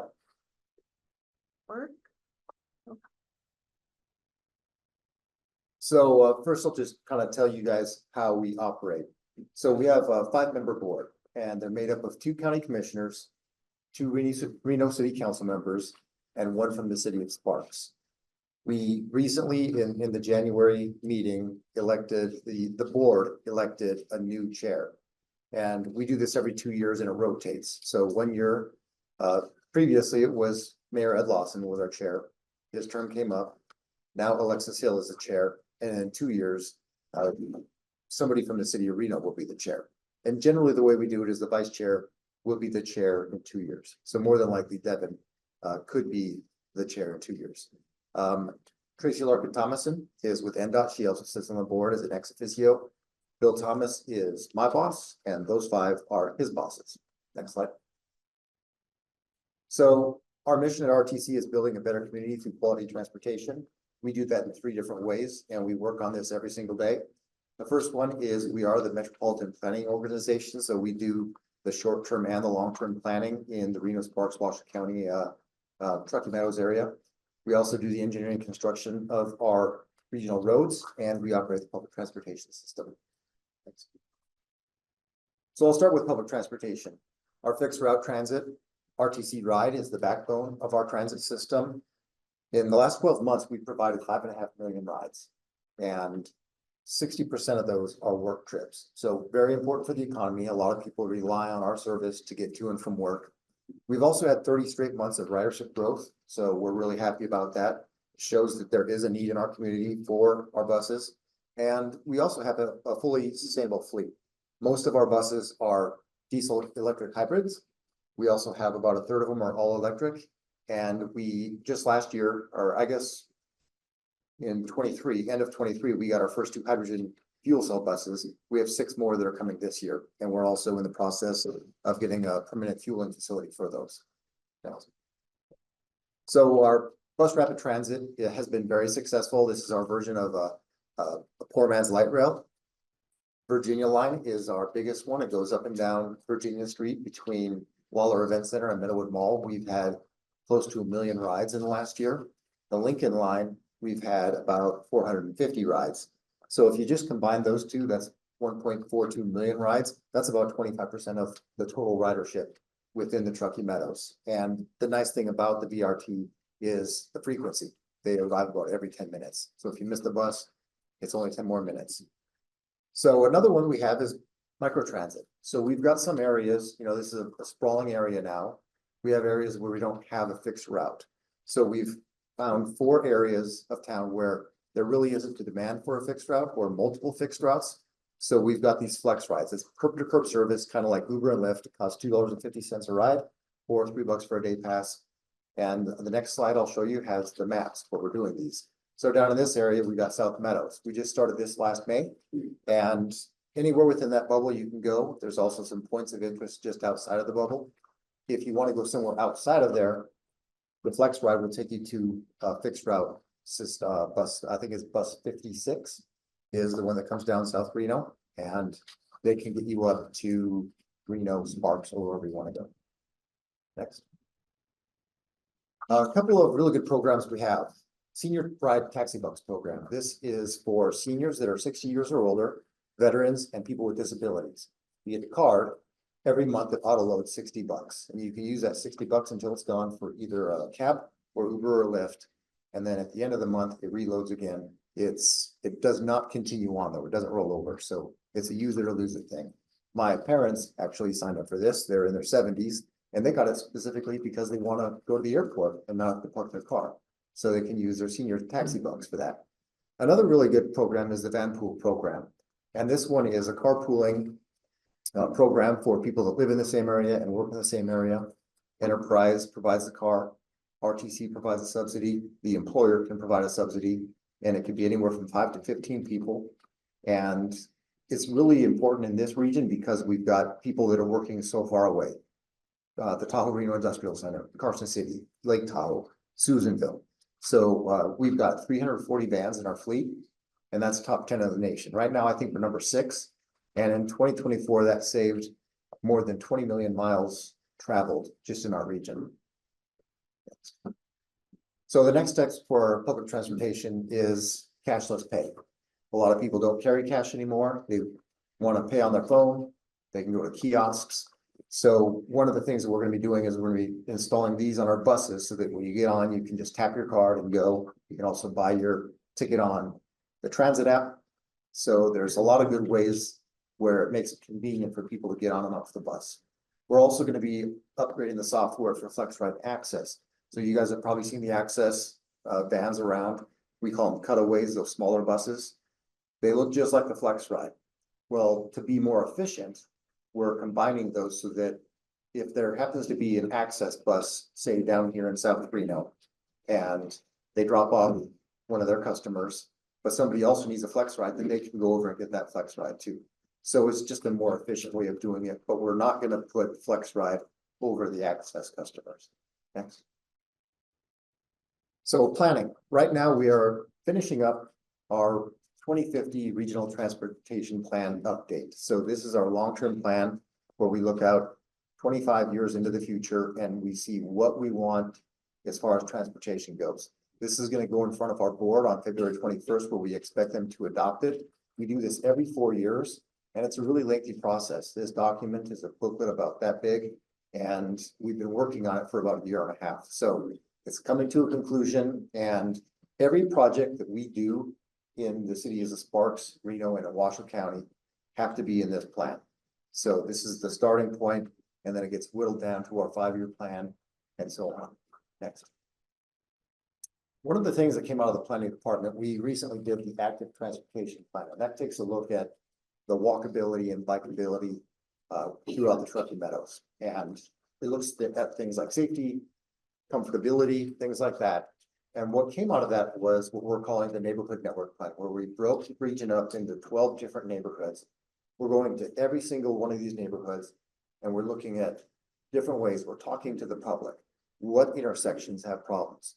Where do you want to see bike lanes? Where should we have better pedestrian crossings and things like that? So the first one we did was we went out to Central Reno, which is number 9 on there. And we had a couple of meetings. We talked to people. They were able to mark on the map and show us where their problems are. And now we're in Central Park. So we have a scoring system for the order we're doing these. I'm not sure what number we are down here. This is a big area. So I know we got 10, 11, and 12. So we'll be coming down to this area of town to do the exact same thing. Next. So engineering, this is one that everyone deals with every year. You see construction, lots of orange cones, including down here in South Reno. In 2024, we invested more than $81 million in construction projects, and that directly impacts the economy. It provides 2,600 jobs. Next. So first I'll talk about the projects that we just wrapped up. Steamboat Parkway improvements. Anyone that lives in Demonte Ranch probably travels on this roadway every single day. And I'm really happy about it because that's where I live. And the improvements, they've been great because the congestion is less. There's now 3 turning lanes to get from Demonte Ranch Parkway onto Steamboat Parkway. And then over on Veterans Parkway, the intersection a lot better. There's 2 left-hand turn lanes going north and south. And there's now 3 lanes on each side of the road. So traffic is flowing a lot better than it was last year. Next. Another one that we just wrapped up was the South Virginia Street I-80 exit 29 capacity and safety. That's a mouthful, but it's the one right there by In-N-Out Burger. So we added another lane going north on Virginia Street. And we also, on that right picture, you can see that off ramp tended to get backed up a lot because it was only one lane and it was a stop sign. And when there's heavy traffic on Virginia Street, it's hard to turn.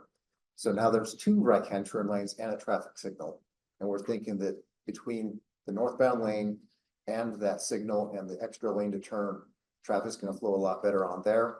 We also made a lot of improvements to the sidewalks and the bike lanes in that area and the center and median. Next.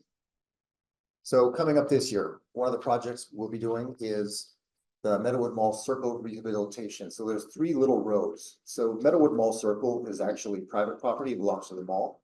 But those 3 short roads that get you there, we're gonna do a rehabilitation job. So this is basically when the roadway has come to the end of its useful life, but the materials in it are still good. So we can basically recycle that material and lay it down and basically make a brand new road. It'll last us about, what, 20, 30 more years before we have to come in and do another rehab. We also do a lot of preventive maintenance along the way. Next. A couple of roundabouts that you'll see. So the Veterans Roundabout modifications, we're gonna be working on this. This one is right there at Geiger Grade and Veterans Parkway. And it's really kind of, the population has outgrown this roundabout. So we're gonna be making some improvements to keep traffic flowing through that roundabout, you know, decrease the amount of backups that we're seeing right now. Next. Arrow Creek Parkway and Wedge rehabilitation. So this is similar to what we're doing over at Meadowwood Mall. So same thing, you can see this pavement's pretty beat up and it's time to do a rehab job. So we've got 2 streets, you can see them on that map up there, Arrow Creek Parkway, Wedge rehabilitation. So we're gonna be doing the same thing, basically taking all the base out, recycling it and putting a new surface on it. The Virginia BRT improvements. So one of the things that we've seen with, since we've gone from bigger buses down to the smaller buses, that lower picture right there, these buses are lower than the platform. So you want the ramp from the bus for people with disabilities, you want that ramp to be level. We're going to take the platform and shave it down so that it's right there. That'll not only help people that are in wheelchairs, but it'll also reduce tripping hazards for people getting on and off the bus. That top left picture, that's a mini BRT station. We're replacing all those with full-size BRT stations like you see on the other 2 pictures. We're also putting a bus-only lane between Peckham Lane and Plum Lane. Next. So Veterans Parkway ITS, this is our traffic signals. This is a program where it really tries to get the traffic signals to be on the same page and locate if there's a traffic backup. It'll notice that and the signals will adjust to try to get traffic flowing there. So if there's a crash or if there's construction and it's causing traffic to get snarled up, the idea behind this is so that those lights will, the timing will change and it'll get people through. You get that right? In a nutshell. Using fiber optics so the signals can communicate between each other. Yes. By the way, this is Amanda Caligari. She's our one of our engineering managers, so she can answer any technical questions at the end if I don't know the answers. Next. So Pembroke Drive capacity and safety. This is coming up in 2026. So Pembroke between McCarran and Veterans Parkway. There's, I know you said you live in Hidden Valley. You've probably seen more traffic on Pembroke since Veterans came in. So we're going to widen that from 2 lanes to 4. We're also going to connect the bike paths on McCarran and on Veterans with a bike path along Pembroke. So better for pedestrians and bicyclists too. I shouldn't say bike path, multi-use path. Thanks. So I use that to run, so. Geiger Grade Road realignment. This is down the road. We're targeting 2027, could be later. It all comes down to funding and we've got some work to do. So this one, if you look at that map, going back to that roundabout that we just discussed, we're trying to alleviate traffic from that. So ideally over there by Toll Road, we'll make a new alignment of Geiger Grade and then take it a little bit farther south from the intersection of Virginia Street where Mount Rose Highway connects with Geiger and take traffic down there rather than have them all going through the roundabout, especially when you got Veterans Parkway there and you got people coming down the hill from the summit. So next. And the last one, this is a little bit farther out there. We're really working on trying to find some new routes to get to the Tahoe Reno Industrial Center. So two of them that we've got in mind, one of them is from La Posada Drive up there in Spanish Springs. And the other one would be down here, South Meadows Parkway, and extending that one, going up the hill over to USA Parkway. We know NDOT already has the I-80 widening project, but a lot of our board members have already said we need to do more than just widen the freeway, because when there's bad weather or when there's crashes, it ends up backing traffic up. It'll take people forever to get home. And it also has an impact on the employees, you know, the quality of life that they have. If they've got to pick up their kids back in town, they're stuck out there trying to get back when the traffic's backed up. So along with looking at these two alternate routes, we're also doing a feasibility study to see about commuter rail between Reno and Sparks and the Tahoe Reno Industrial Center. That will, I don't know what the timeline is for that, but we are looking at using Union Pacific's existing rails. So we also have to work with them to find out if we could do something like this. How successful would it be? How many people would be on it? So those are the options that we're looking at when it comes to transportation expansion of the trip. And the revenues. So when it comes to the revenues and our expenditures, you can see 42% of our funding comes from local fuel tax and sales tax account, that accounts for 18%.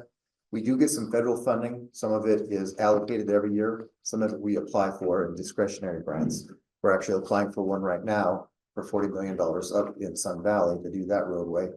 We recently got some raise grants for Arlington Bridge. We also got one for Lemon Drive. So we've been pretty successful at getting some of these grants.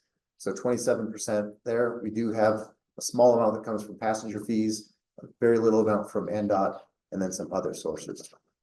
Next. Expenditures. Transit is about 30% of our budget.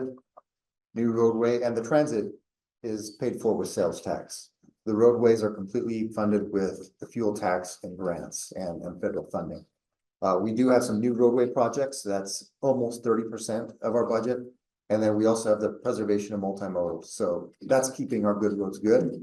So when we've got roads that say we've had them for 4 or 5 years, we can go in and we can do some crack seals, we can do some slurry seals, really extend the life of the roadway so that we don't have to do a full rehab. It saves a lot of money. So that's one of our most important programs. About 30 million a year, I think we spend on that. Well, yeah, 22 and a half. 22 and a half. Yeah. And I think last year we covered, I think 1,600 vehicle lanes.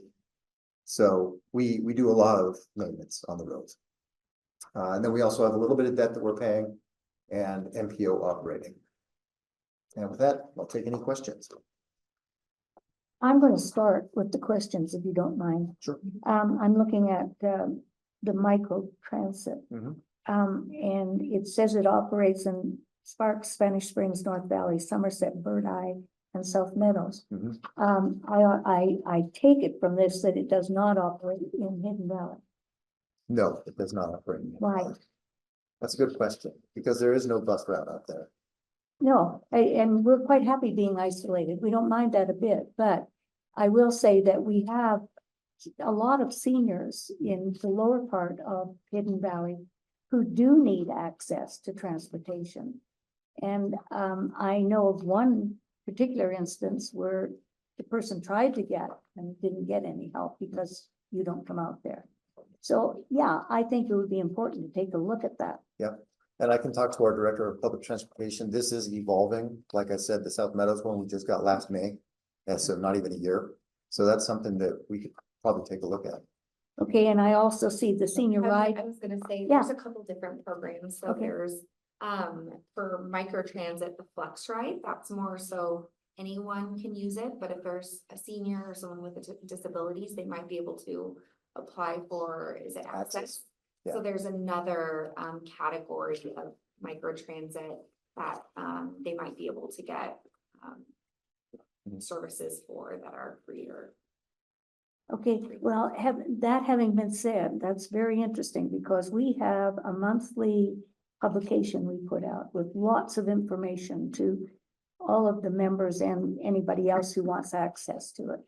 And I would ask that if I contact you, either one of you, if you would be willing to put that in writing so that I can publish that information pertaining to the ability for our folks in Hidden Valley to get access to your different ride programs, whether it be this $60 a month senior ride program, or is that something that we could work on? Yeah, and when it comes to access, it is a little more rigorous process. I understand. Flex ride is anybody can take it. I You just gotta call us 20 minutes. You have to get approved with access. So Okay. We can get you in touch with our public transit folks and get you more information. That would be great if you could do that. I'd really appreciate it. And our newsletter for February will be out the third week in February. So if I could get some information by then, that would be great. Thank you. February when? Anybody else? For them? Okay, all the way down at the end there. Oh, yeah. I actually have two questions, but I'll go with one and then back up in a second. So on the planning active transportation plan, do you work with the school district? Because in this specific area, children who are outside, well, they're inside the non-bus zone, which is large, they cross Arrow Creek, they cross the levee, they have to walk up Foothill to Lynn's. I've seen children cross Full Road. How does that work, and how is that incorporated into this planning process? It says 8 to 80, so 5 to 18-year-olds who are getting to school, and that's just the elementary school. It widens. So if you're a middle schooler, you walk from Mountain Gate to Marcyhurst. So I know everyone loves that hill, but that is the walking zone for the school district. And they have no intention, and they do this safe bike to school. Yeah, safe bike to school, but there's not crosswalks. The routes are not safe. People are driving fast, we're more congested. So how is RTC incorporating that into the plan? So so RTC is part of Vision Zero Truckee Meadows, and that group is a collaboration between all kinds of different groups, including the school district, Safe Routes to School, hospitals, the sheriff's office, police departments, all that. So the fire departments. So we do work with them on that.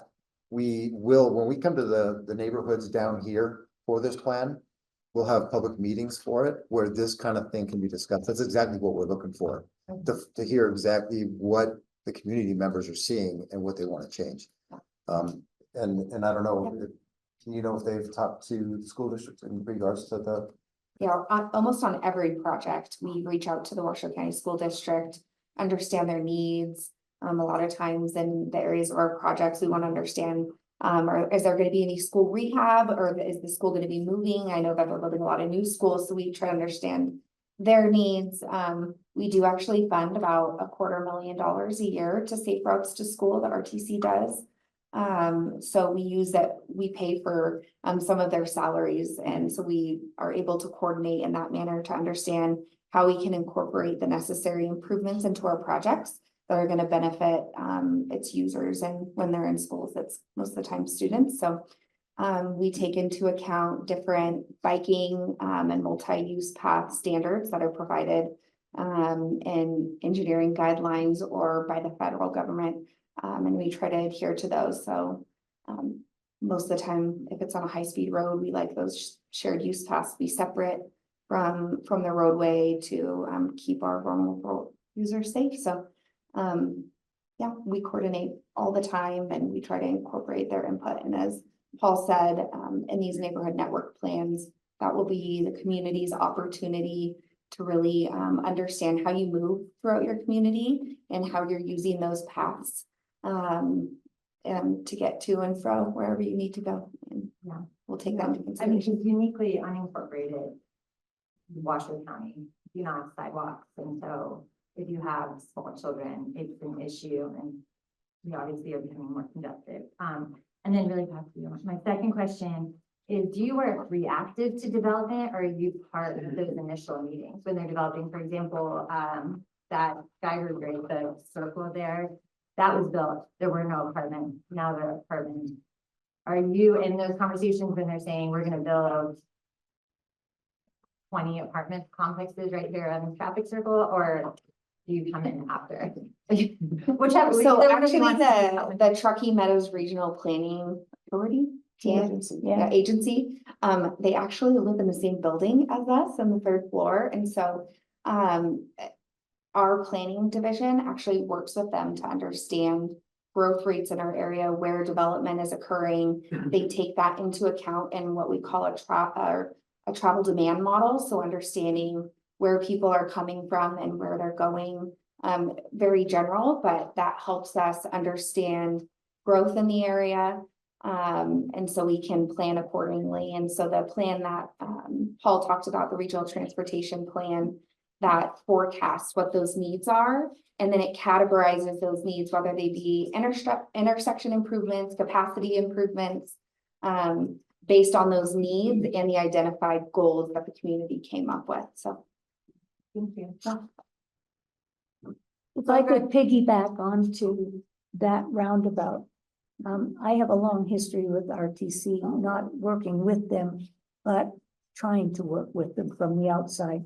And I know when that roundabout was first proposed, a lot of the residents objected to it only because of the way it was constructed. And they could see in the future, which RTC at that time didn't have the ability for whatever reason to see, that that was not going to be good for the future. So it's interesting to know that you're now really looking at it. Yeah, and we're adding, we're creating a channelized east to southbound lane. So folks going south on Geiger Road from Virginia Street will be able to make a right-hand turn without even entering the roundabout. So that will take some of that traffic out of the roundabout. And then we are also modifying it so that you'll have two eastbound, actual eastbound through lanes through the roundabout, because right now it's there's a lot of unsafe movements that people are creating. And so there will be two actual southbound or eastbound through lanes through the roundabout. And then as well as taking that traffic out of there that's heading south on Geiger, that will reduce some of our the travel through the roundabout. And we're also improving some of the safety for pedestrians there by putting rapid rectangular flashing beacons, so pedestrians can cross through the roundabout safely as well. It's a scary roundabout, I will tell you that. Okay, Penny.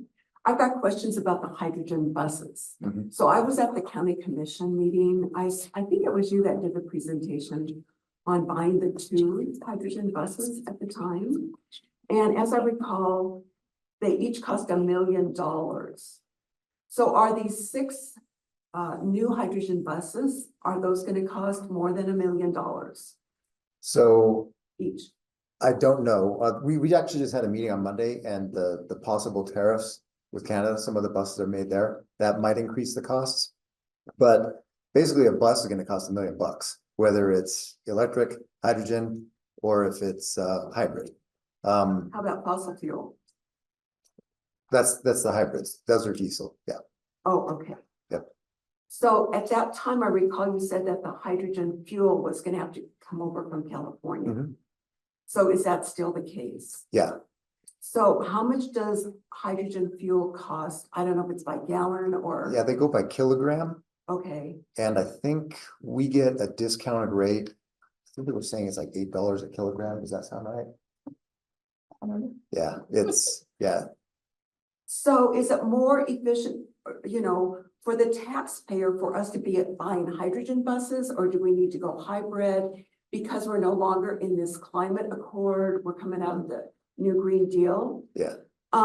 What is the most cost efficient for the taxpayer to be paying for, bus transportation? Well, when it comes to local taxpayers, this was because it was a federal grant that we got them with. But if you're asking about like fueling them, I don't know how it compares to diesel. I don't know if the diesel price versus the kilogram, I don't know how to compute that. But I would assume that the hydrogen is a little bit more expensive. We also have I'm thinking maybe within the next 6 months, we're expected to get our permit to build the fueling station. It's not one of those, hydrogen isn't really common. Not a lot of people are using it yet, But there's also work in place to build hydrogen hubs throughout the country so that maybe that'll bring the price down eventually too. Well, because we're hearing that Washoe County has a budget crisis. This all falls back on the taxpayer. Mhm. So it comes to every department, whether it's RTC or whatever. You need to think about us, the taxpayers. And we need to know, what do the different buses cost versus the fuel for them? What's it gonna cost us, the taxpayers? Yeah, we can work with our public transit department to maybe get a comparison. We can get you in touch with I them. start making Jim come to these meetings I too. know. Yeah, Well, our director of. Jim's sharp, he transit, knows his yeah. stuff. Okay, well, I think we as taxpayers would appreciate that. You know, we're coming in this era and we hear about it all the time now with what's happening in Washington with Doge. And we're shocked at what our taxpayer money has been spent for. Well, it trickles down to everything, even the local level. And if you could go back to that revenue slide, I don't know if you have it, Yeah, I but actually less than got us 2% our operating costs at RTC are very low. So as Paul mentioned, we're almost delivering $100 million worth of capital improvement projects a year. And out of all of our revenue, our operating costs, because we're only a agency of about 65 people, are less than 2%. We're a very lean agency, and so we definitely want to do what's best with the taxpayer money. So I know I think about that in every contract that comes across my desk. I know our project managers do the same, use our negotiating skills to do what's best with the taxpayer money. So, but as far as the comparison with the fuel tax or with the different types of fueling for our buses, we can get you more information on that. Thank you. There's a gentleman out in the audience who would like to ask a question, so may I take that first? Yes. Thank you. Justin Henke. I have two questions, if you don't mind. My first question was the cashless pay. Is that system going to be you paying with a credit card on board the bus, and then if you're paying for a day pass, for example, the driver still prints you a ticket? Or is that one of those systems like in New York City where you tap with a card and the card becomes like a transit card? Yeah, it'll be both. So let's say you go to a kiosk and you have like a transit card, and you can load that onto your card and you tap that. Or if you just want to tap your debit card or your credit card, long-term, that's what the plan is. Okay, thank you. And my second question is about local fuel tax. So my understanding is that local fuel tax is indexed to inflation with a complicated-ish formula that prevents substantial hikes in the rate. It's not indexed to the idea that vehicles are getting more fuel efficient over time. And also in Nevada, there is no way to account for hydrogen powered passenger cars or battery electric cars using the transportation system. We're going into a new legislative session at state level. Do you know at RTC, are legislators thinking about this? Is there anything going to happen this, biennium, or is this something that they're going to push off again? So this was something that we've been talking about this since the last biennium. I've been here for 2.5 years, so I was here for the last biennium. And this was one of the bills, and we're working with some of our legislators to try to correct that. One of the things, we've looked at all kinds of different models, and the one that we think would be the easiest to implement would be so if the state was going to have equivalent to their fuel tax, it comes out to like $161 a year. So the idea would be that you would pay $161, that would go to the state. But then on top of that, we would hope that the legislation would give the counties the ability to make up the difference so that it also adds up to the indexing. So whatever that would be, I don't know, let's just say it's $300 to, on average, you fuel your car up in Washoe County, it costs $300 a year. That's what we would want the tax to be for the EVs. A month. Did I say a month? A year. No, you said a year, but that's a joke. Just a minute. Adolfo, you have Brad? I'll take it from No. there. Okay. Just to piggyback off that, so Tracy Franson, my question is, and I own a Tesla, but when people go plug in for their Tesla, A, how are they charged? And B, does a certain amount of that money go to y'all because they're driving on the same roads that we are? Second question, no, we don't get any money from electric vehicles at all right now. And that's why the legislature has to, if something's gonna change, the legislature has to do it. In terms of charging it, I don't have a Tesla. I know some people have like the in-home chargers that they have to connect into their electric system. I think one of my friends bought an electric car and they were just using like a regular like outlet. And apparently it takes forever to charge that way, so. So I have a Tesla and I charge my car at home. I have a system that charges it faster than the system, but I do get taxed for it. I think when you renew your license plates every year, you pay more tax on that than on a regular car. You have a gasoline car, compare the tax that you pay on, and the Tesla you pay easily twice, if not more than that. So you're getting taxed. Is that the privilege tax? There are other states that are actually taxing more for the electric vehicles, so they can also accumulate revenue for the roads that are being used. In other words, they're gonna tax you for the number of miles you drive per year. So Not right now. No, They're not doing a mileage-based user fee right now, but that's one of the options that they're looking at. Well, the indexing was a cash cow for RTC because it continues on and on. And for instance, I get gas for my car in Carson City, and sometimes I save 60 cents a gallon by doing that. And because the voters didn't understand the ballot question, they voted in favor of the indexing, and now they're paying for it, and now they're complaining about it. Yeah. That's because they don't read the ballot. But I gotta tell you, and I've talked to people about this, I say that the fuel tax is the best tax we have because we know exactly where it goes. You know, Well, it this goes is to our true. roads. That's And when it comes to indexing, it's gradual and there is a cap. But one thing that we've seen with inflation is that, what is it, 68% inflation for construction just in the last couple of years? So we're not even keeping up with I know, it inflation. works both ways. Yeah.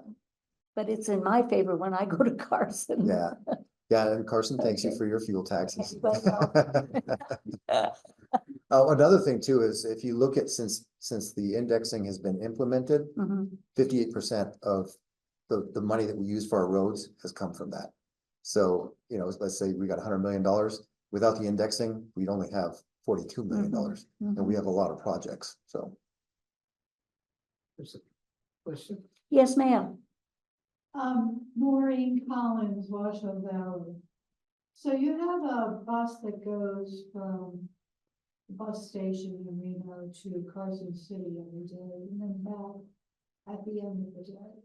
Do you have any plans of stopping, the bus stopping, somewhere in Washoe Valley, like the north end of Washoe Valley or Pleasant Valley, on its way? I'm not sure. I could talk to Jim about that.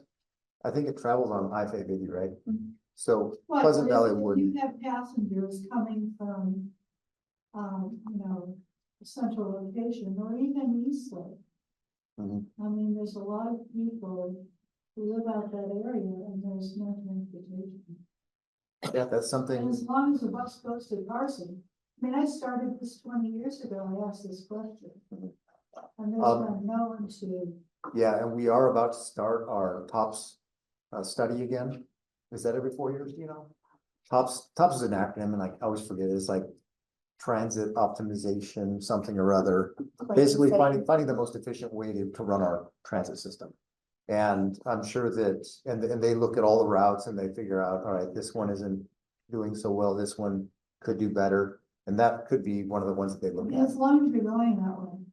Yeah. And in all of our planning studies, I will say, we are required to have public information meetings, notify the community of what we're doing, and also take in input and make adjustments based on public input. So when that study does roll around, just like our regional transportation plan did, I encourage you guys to go to our website and we'll have notifications about any studies or plans that are ongoing that you might be able to comment on. Well, I mean, it's kind of hit and miss, you know, wouldn't be going to your website like every day. So we do put out press releases, and you can also sign up on a lot of different forums and apps and receive notifications. So typically when our PIO, when we have a study going on, he'll blast it all over. So if you follow RTC on, what do we have? Facebook, Instagram, X, anywhere, you can sign up for project specific websites. Whenever an update is made, it will automatically send you an email or a notification. So those are options. You don't have to randomly check in. Point of clarification, maybe to Maureen's question, Jay Collins, Washoe County. Is the current route for the Reno Carson bus 580 or old 395? I think it's 580. I think it leaves from the summit and then it gets right on the interstate. Well, I'm just. Okay, if nobody has any other concerns or questions they'd like to raise with these two lovely people from RTC, we're going to say thank you. Thank you for having us. We appreciate it. And I'll be, is it okay if I send you an email? Yes. And then you can just point me in the right direction? Mhm. Okay, thank you. Perfect. Thank you. All right. We're now at Neighborhood Meeting Hub. Washoe County staff will share the latest community information on neighborhood development meetings. Oh, that's what I was doing the other.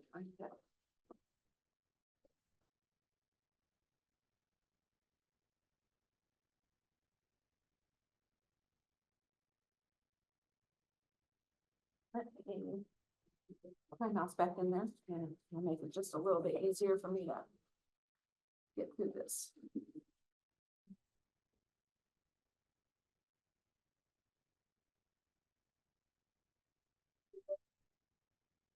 I like to get to the neighborhood hub. Is actually go to my Board of County Commissioners page. Because right down at the bottom of that page has all kinds of different information. Is it not showing? Yeah, okay. Oh. Okay, so it has all different kinds of information. It also has your Citizens Advisory Board. And then over here under Community Service Department, it has the neighborhood hub. And so that's how I usually get to that particular page. Let's see if we can get it to load up here for us. And then this will show you as it loads. On the front page, it shows you the upcoming projects, and there is actually a high desert armory. And there is a meeting for that on September 17th, and that's in Washoe Valley. Let's see if we can get some more information on that. Question. Yes. September 17th is a national holiday, President's Day. Why would they schedule a neighborhood meeting on a national holiday? Why would they schedule another neighborhood meeting the night before Thanksgiving for the monopole in Washoe Valley? Completely understand. Yeah, but this is going on. I mean, it's been going on. It's obviously a contractor gimmick to get less public comment. I would like you to go back and tell them to reschedule that meeting. I will definitely go back and tell them. That's totally inappropriate. I would also mention it to the county commissioner who has now left the building, but I would certainly give him a call and bring that up to him. Yeah. And I think he's pretty responsive most times. And while we're talking, I got a second comment also from my. It's okay. The neighborhood it really sounds like it's really great. Sierra Reflections, when that was on the neighborhood hub, the citizens' comments were not put onto the hub. We had to go to the planning department and tell them about it, so they finally ended up getting them out there. But the county itself, with their most recent code amendment package for the final maps, it was on the neighborhood hub. They didn't put the video presentation on there. They had to be reminded to properly put the information onto the neighborhood hub. Completely get you. So, I mean, it's nice that you have this thing, but if people don't use it properly, it's ineffective. Yeah. Completely understand. And Trevor Lloyd is the project manager on that as well. And his email is up on there. But it is, I believe it's .gov instead of Yeah, it is. .us, which I will also talk to him about that as well. To make sure that he has the correct information up there for you guys. Thank you. Anything else? That is all I had on that's upcoming. We still have what you said, the Sierra Reflections was still on the hub. It does. Back to that page over at the side of the hub, it does show you the others. And it should have, let's pop into that one. There's the final card. Yeah, they did add the comments after I talked to Trevor. Yeah, so, and there's the comment cards right in there. Sally, Yes, has the lodge been taken care of yet? let's look at that. They had their little hearing, like, I think last July or something. I mean, it was real simple. Yeah, it was in August was when they had theirs, and let's see what they have going on their project documents. So there's their mailing list, had new recordings, which is just and then they have their summary in there. We'll look at the summary.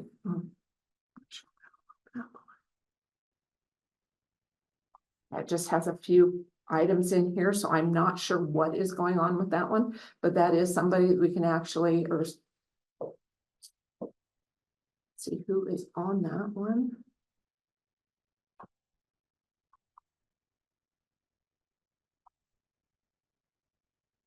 Okay. Yeah, I'm not really sure who the project person. It looks like it's that Lee Southerner and Curly Southerner on that, and I haven't heard anything else about them. Well, they're just up the road across from Lena Forest. Not quite across, but in that area. So this was a real simple request. Why is it still pending? I don't understand. Well, I don't think you have the answers to those I don't have the questions. answers to those If questions. you have That's those right. questions, you need to go to the source, and that would be the planning department. And Trevor Lloyd, and talk with See, him. this is the problem. When they remove these from our tab, there's no accountability. I mean, we need to bring these projects back under the cab. Yeah, it You're preaching unfortunately. to the choir. Right, We've all said that, but right. we're not getting anywhere, so we have to talk louder. And to the correct people. And to the I correct can take- people. I will Yeah. take the feedback back. And I will Right. pass it on, Good, thank you. and that's all I can do for you. Thank you. I'll jump in here for one moment. When we did that reimagination of cabs, Mhm. that was a key point. Yeah. This obviously failing, it needs to be corrected. Yeah. And we're still working on that. That's coming back to the BCC. They're doing something as far as the, I can't remember, it's the ordinance. They're starting to look at that to make sure that the ordinance is correct. And And if I may, it's a benefit to planning. Yeah. To have that input. Yeah. So when Trevor and Lloyd gets involved and so forth, it's a benefit to everyone if it comes here to weed out some of the problems before it gets up and gets voted down. To the developer, so it helps everyone. yep, I will definitely take that back. Well, the actual point of all of this is the CABs were supposed to be its citizen advisory board to the county commission. And somehow along the line, the county commission has decided that that's really not what we were for at all. So, sometimes it gets to be sort of, in my opinion anyway, a waste of time because we're not accomplishing anything. Yes, ma'am. Maureen Collins was about, it was Bob Lucy who stated Yeah. Yeah. that we weren't supposed to ask to have things on the agenda, that they were gonna make the agenda, and those were the items that were gonna be discussed. Yeah, I agree with you. And it's- Anyway, it's saying, you cannot solve these problems. These are problems that we have to talk to our county commissioners about and let them know how we feel, because obviously sitting in a room for 2 hours, rotating tables and taking notes didn't do anything because those notes are laying somewhere. So the county commissioners are paid by us to do their job, and this is part of their job. Now, I'll probably get kicked off the CFP, but anyway. So Fran, there's gonna be the county commission meeting on February 25th or 28th. Is going to hear, the meeting that we had and talk about what cabs are supposed to be. So we all should be there to do public comment. We need to be there. So they know that we, the citizens in our area, think our cab is important.